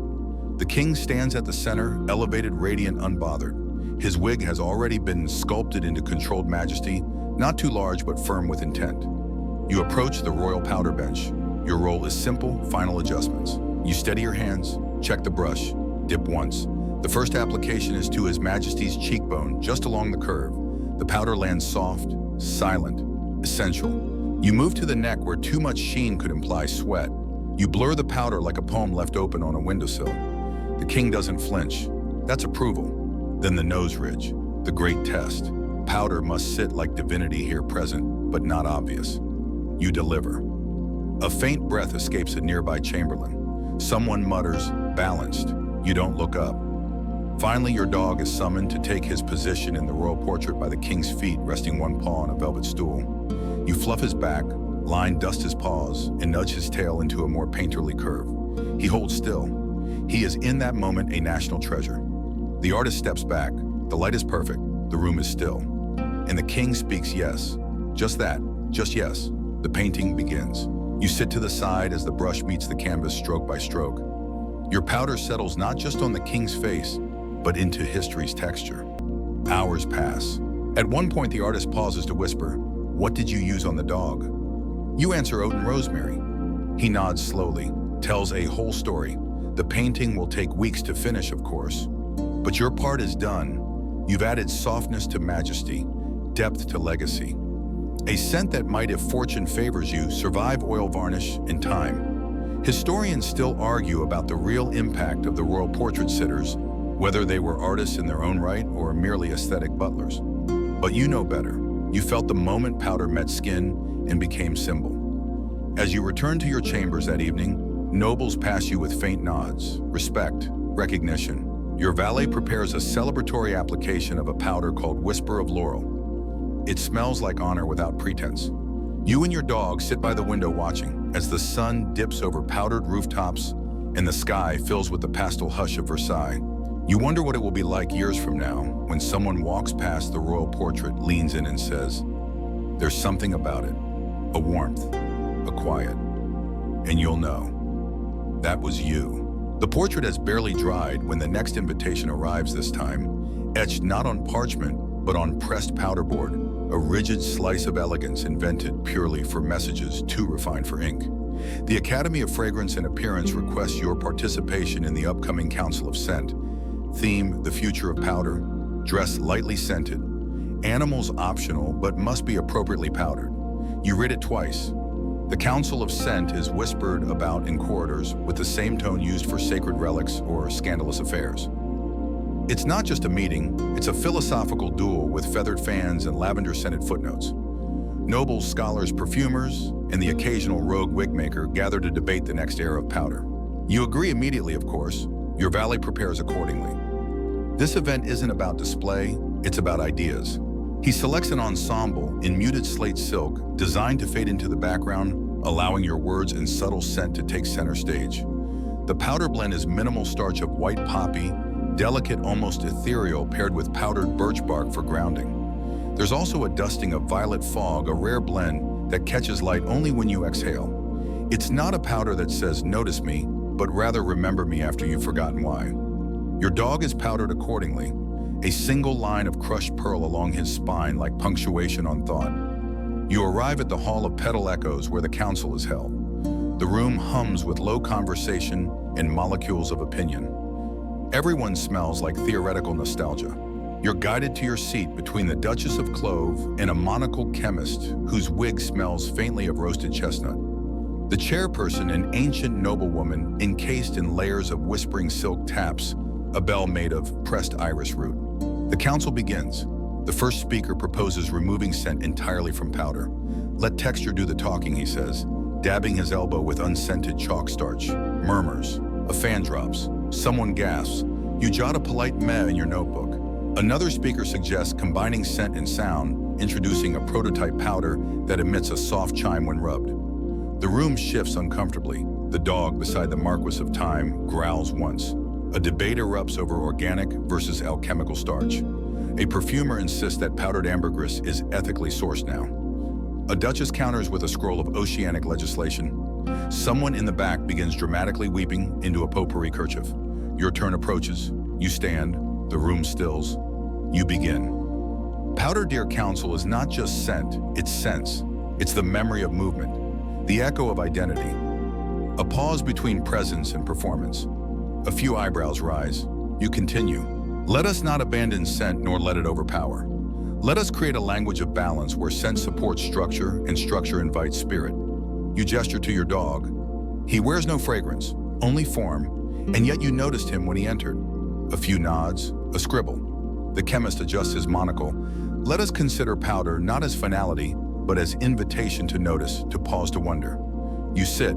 The room exhales. Historians still argue whether your speech that day changed anything, whether scent truly shifted or the council merely enjoyed your cadence. But in the moment, the decision is clear.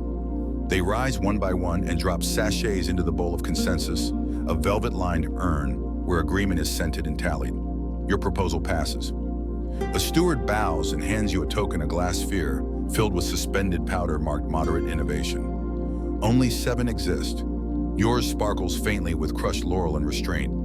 Afterward, you mingle. The Duchess of Clove compliments your phrasing. The chemist proposes a collaborative scent for future lectures. The chairwoman, with her breath like cinnamon memory, presses a sachet into your palm and whispers, "Don't let them go too far toward orange blossom." It's a trap. You laugh softly. Understood. Back in your chambers, your valet places the glass sphere in a drawer of honors. Your dog gets a powdered fig biscuit as reward. The evening is quiet. You write a note in your ledger. Today I spoke for powder. Tomorrow I may whisper it. Because that's the thing about powder. It settles, but it always returns. In the seams of sleeves, in the crease of old books, in the memory of a room long after everyone is gone. You lie back, let it rest on your collarbone. You feel its weightlessness, its meaning. Tomorrow will come, and you'll meet it with intention, with grace, and just a trace of birch bark. You wake to find Versailles bathed in powder light. Not sunlight, not moonlight, but that pearly haze particular to mornings when the air holds its breath and the dust of 100 rituals hangs above the ground like a suspended sigh. Your dog stirs at your side paws, twitching in dreams of lavender fields, or perhaps some great philosophical debate with the king's foxhound about which starch best conveys loyalty. Today's schedule blessedly empty, but not idle. The palace is preparing for the annual ritual of shedding a quiet, almost spiritual day when courtiers step back from adornment and let powder go. Not abandon it exactly, just release. You rise slowly. No valet this morning, you insisted. Today the brushing must be done by your own hand. You begin with your face, a soft cloth. No powder added, just lifted. Each stroke whispers a week of memory. The council debate the portrait, sitting the demonstration of powder theory. All softened, all faded, all still there. Your dog stretches and you do the same for him. The rosemary stripe disappears into fur again. He shakes once, releasing a shimmer into the air. It's not loss, it's liberation. The palace hums with the same energy. Wigs are carefully unpinned and stored. Dresses are folded with reverence. The sachets, usually tucked into sleeves and cravats, are lined up neatly on trays, lids open, releasing the last of their purpose. You join the procession to the Fountain of Fade, where nobles gather in silence to participate in the ceremonial brush-off. No speeches, just gentle movements. You are handed a final comb, not to style, but to smooth away. Made from moonwood, scented faintly with time and memory. One by one, you comb through your wig, letting the dust fall into the fountain's basin. It glistens. Someone near you lets out a quiet laugh. I forgot what my own eyebrows look like, they whisper. You don't reply, you just smile. The kind of smile that happens when you feel the meaning, but don't need to name it. The king arrives last. No wig, no embellishment, just his face powdered only by time. He steps to the fountain and lifts a single sachet legend, says it's filled with crushed petals from his first court appearance. He opens it slowly. The scent of violet parchment and a hint of anxiety drifts out. He lets it fall. No one applauds, but everyone exhales. You leave the fountain lighter. Not just in scent or starch, but in spirit. The afternoon is for reflection. You walk the halls of Versailles without adornment, and so does everyone else. It's almost eerie, recognizing faces you've only ever seen through powder. Your dog, too, walks bare. Still dignified, still very much the noble creature, but real now, solid, honest. You pause in the mirror hall. Usually the space is filled with shimmering ghosts of elegance. Today the reflections are clearer, softer. You see yourself less ornate perhaps, but not diminished. You haven't lost the powder. You've simply made room for what's beneath.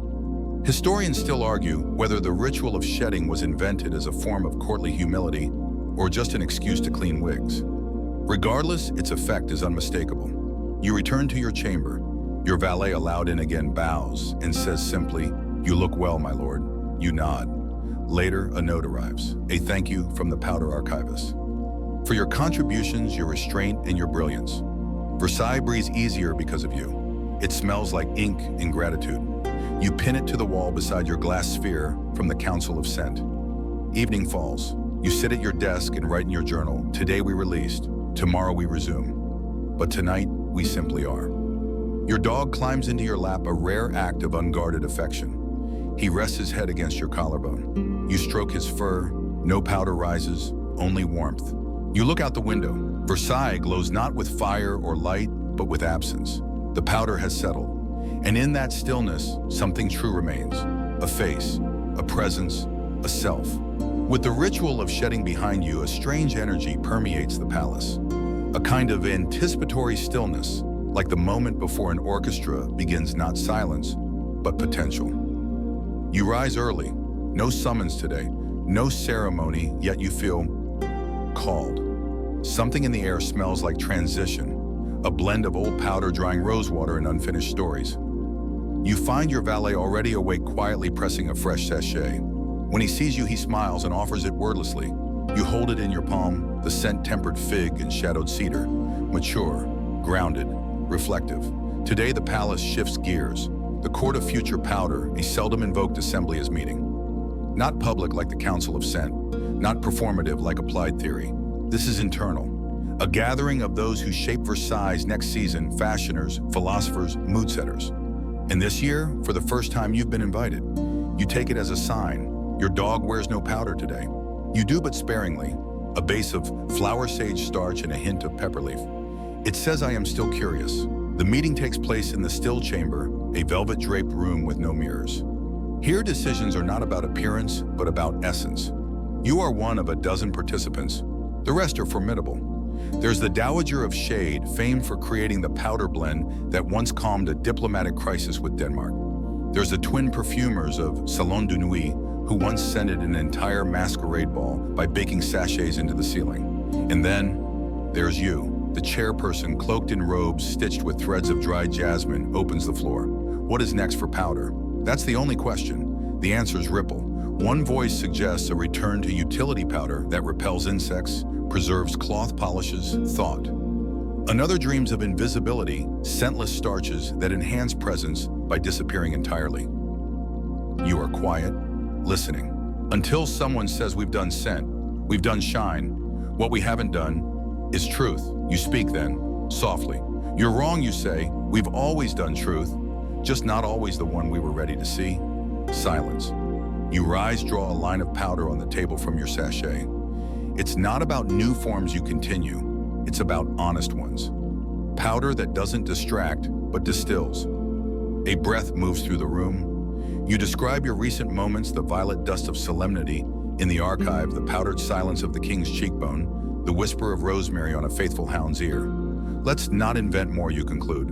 Let's refine. The Dowager of Shade leans forward and taps her fingers against the table. Yes, she murmurs. Powder as presence, not performance. The vote is held. A sachet is passed. You each add a pinch from your current blend into a shared bowl, the collective powder. It will be sealed, stored, and referenced as the official palette of the coming court season. You offer your pepper leaf sage. The Dowager offers dry lavender. The twins drop a mysterious yellow powder that smells of moonlight and ink. Together it's strange and real and very, very alive. As the meeting closes, the chairperson pulls you aside. You've become something rare, they say. A steward of restraint. Versailles has needed that. You bow, not from pride, from recognition. You return to your chamber lighter than before. Not empty, available. Later that night, you prepare a bath, not the usual perfumed spectacle, but a clarity soak. Water steeped with crushed rice powder and 2 drops of lime blossom oil. Your dog watches bemused. You offer him a foot soak, which he accepts after a suspicious sniff. You lie back, not to sleep, to absorb, because now you are no longer just a wearer of powder. You are its curator, its memory keeper, its gentle future. Historians still argue whether this era marked a decline or refinement in powder culture. Some claim fashion faded, others say meaning finally settled. You don't need the answer. You were there, and you know when the powder fades, the person remains. There is a rain today. Not the thunderous, theatrical kind Versailles often uses for drama, but a soft, persistent rain that blurs the palace edges and washes the cobblestones in reflective silver. It smells of wet limestone, forgotten sachets, and freshly dissolved starch. You open your window slightly. The air carries memory. This is the perfect weather for the archive walk. You dress simply, no wig, no ceremony, a light dusting of powdered chamomile along the neck to keep the mood centered. Your valet hands you a coat lined with sachet pouches, empty today save for one, a sample of last season's whispered marble. It's become something of a signature for you, a nod to consistency even in reflection. Your dog follows, tail low paws, tapping softly. He knows this is not a day for performance. You descend into the lower halls of Versailles, past the salons and the mirrored chambers, into the lesser-seen corridors where the powder archives reside. The archivists, pale and precise, greet you with respectful nods. No titles are used down here, just presence, just purpose. They hand you gloves made from rice paper and powdered silk. You enter the archive chamber. Shelves upon shelves of powder records stretching ceilingward. Jars of every size, each labeled, not with scent or formula, but moments. First treaty of the apricot rooms. Banquet of unspoken regret. The Duchess's silent rebellion. The air is thick with layers of long-faded decisions. You request one file cleansing season year of ashen lace. They bring it to you, a box filled with sachets, fabric swatches, and a letter sealed with starch dust. You open the letter. It's a transcript of the first known ritual of shedding. The words are poetic, abstract, the ink faint, but one line catches you. To powder is to cover. To unpowder is to confront. You sit with that for a while. The archivists offer tea infused with dried peony and a hint of clove. You sip slowly. Even your dog is offered a biscuit made with powdered carrot and civility. He accepts. As you linger in the archives, you realize this entire space is alive. Not dusty, not forgotten, but settled like the final breath of a well-finished sentence. You ask to see the powder maps documents mapping how scent and starch traveled through the court season by season, chamber by chamber. They unroll a scroll. It's a swirling diagram of movement, gesture, influence. Powder paths that start in the Queen's quarters, loop through the duel's corridor branch toward the Garden of Sighs, and fade into the kitchens where starch and steam became silent alchemy. One thread ends with your name. It reads, "Introduced birch pepper restraint, year of thoughtful velvet." You laugh gently. The label feels just right. Historians still debate how much influence these powder maps truly had. Some call them artistic nonsense, others a secret code of court power. Either way, they are beautiful.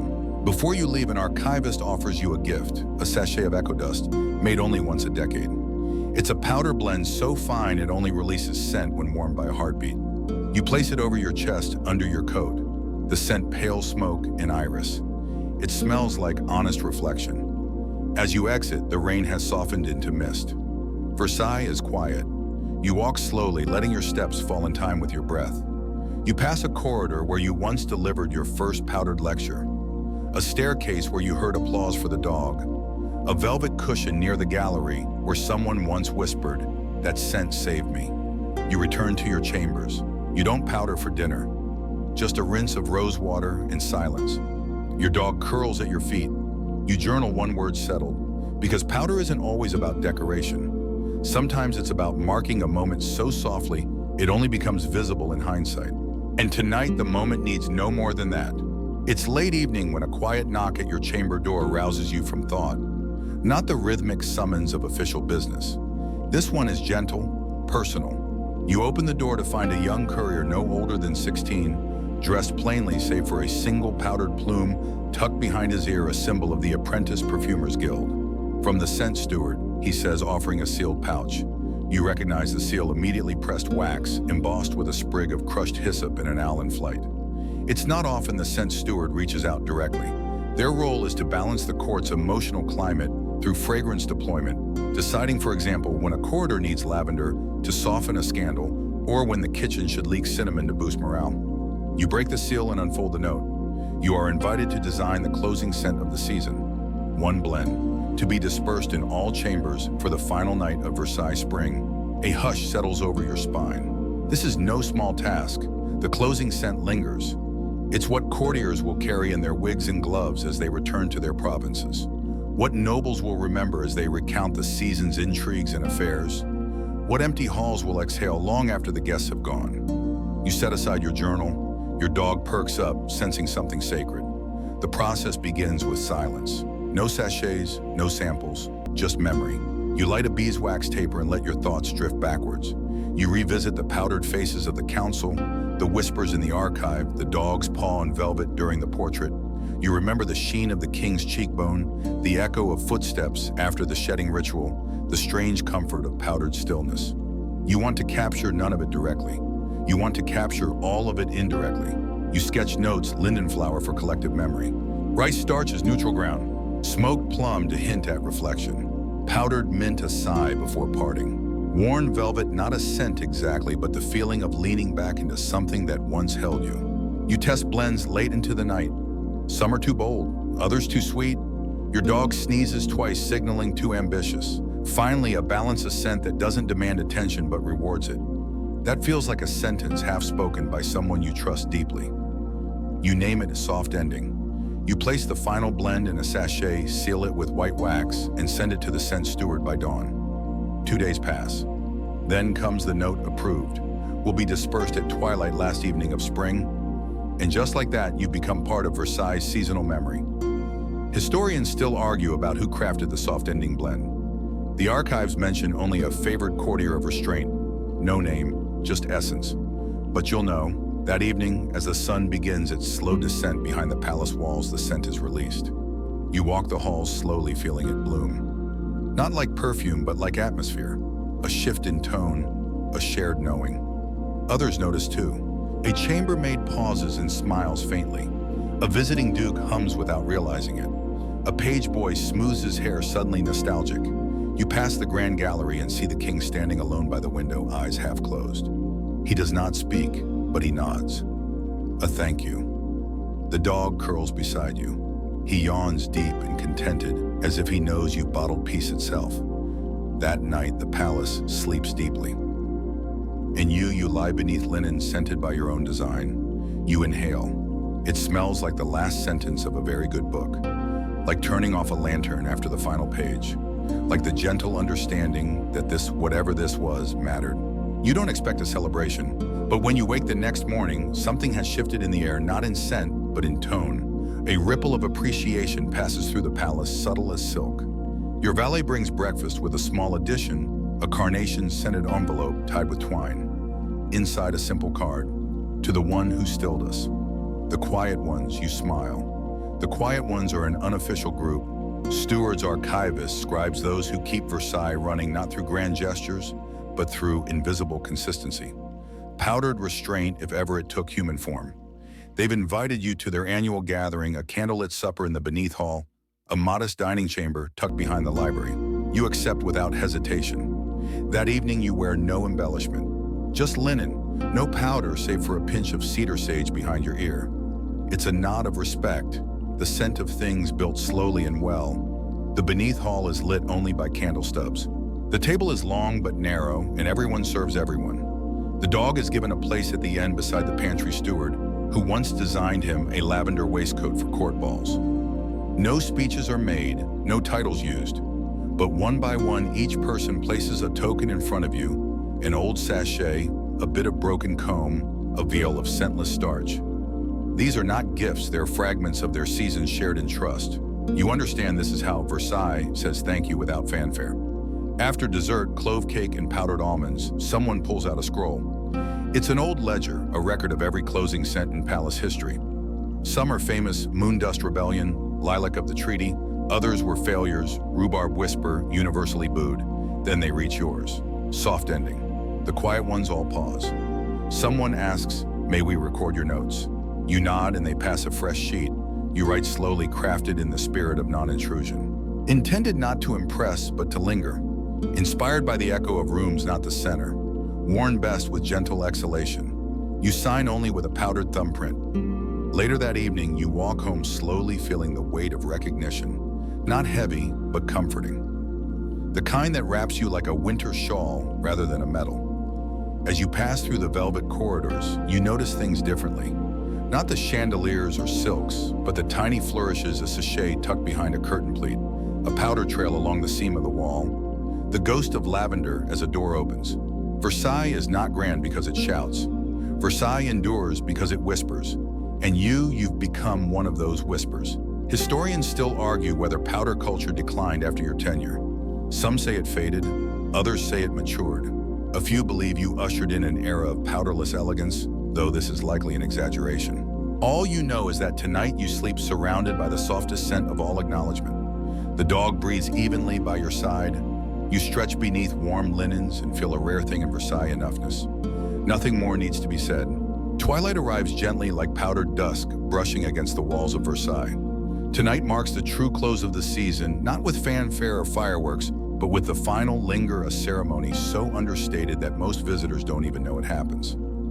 And yet for those who understand the rhythm of this place, it's one of the most sacred evenings of all. You rise at your usual hour, unhurried. There's no dressing routine today, no valet, no wig. Just you, your scent memory, and a quiet mind. You select a simple robe, a soft indigo, with faint white threading. No embellishment. You dust your collar with the tiniest tap of soft ending, then pause as if saluting yourself. Your dog watches you from his cushion eyes, bright tail thudding once politely. He seems to know this is not a regular evening stroll. You both walk slowly toward the East Gallery, where the final linger will unfold. The palace is hushed, not tense, just paused like it's holding a breath before release. You pass familiar places, the wall of sachets, the fountain of fade, the salon of whispers. Each one seems to glow faintly, not with light, but with completion. At the East Gallery, a line of courtiers already waits, all in subdued attire, some alone, some in pairs, all carrying a single item, a sachet.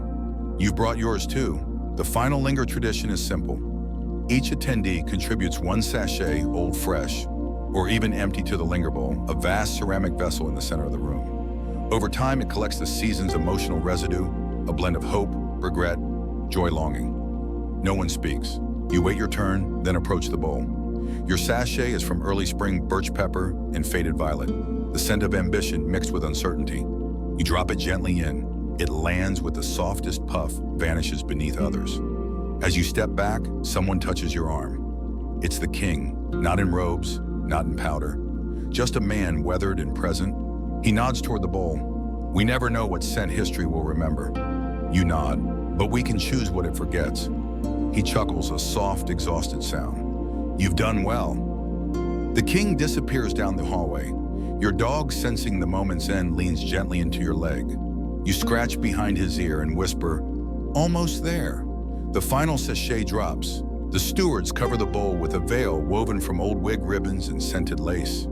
It will stay sealed until the start of the next season, when its scent will be sampled, studied, and if deemed potent, distilled into a remembrance powder. You exit quietly. Outside, Versailles exhales.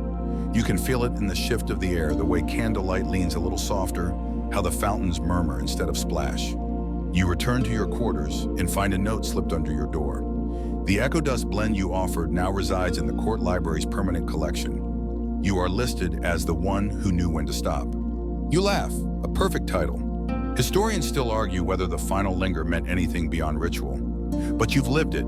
You know meaning lives in repetition, in deliberate endings, in scent you carry just long enough to let go. You sit by the window dog beside you as the stars rise over the roofline. The wind carries a final note of plum mint and unfinished thoughts. You breathe in, you breathe out. Nothing else is required. You stretch beneath the covers, body sinking into softness. The palace, so often a whirlwind of powdered statements and scented games, now hums at a lower frequency. Just the gentle rhythm of fountains outside the creak of candle wax, cooling the breath of your dog curled at your side. Tonight, you let go of posture, of roles, of even the powder itself. Your skin is warm, your thoughts slow. The sachet under your pillow releases a final hush of cedar and memory. You remember the scent of the fountain during the shedding ritual, the soft applause of silks brushing past each other, the faint fading echo of applause never given but deeply felt. All of it drifts now like a cloud of fragrance rising just beyond your reach. You follow, and as you fade into sleep, you carry with you not the grandeur of Versailles, not its powdered perfection, but its quiet endurance. Its deep belief that even the most fleeting details matter if tended with care. Your body is still, your breath evens. The dog sighs once, and even that sound seems powdered. The night holds you, and nothing, truly nothing, is out of place.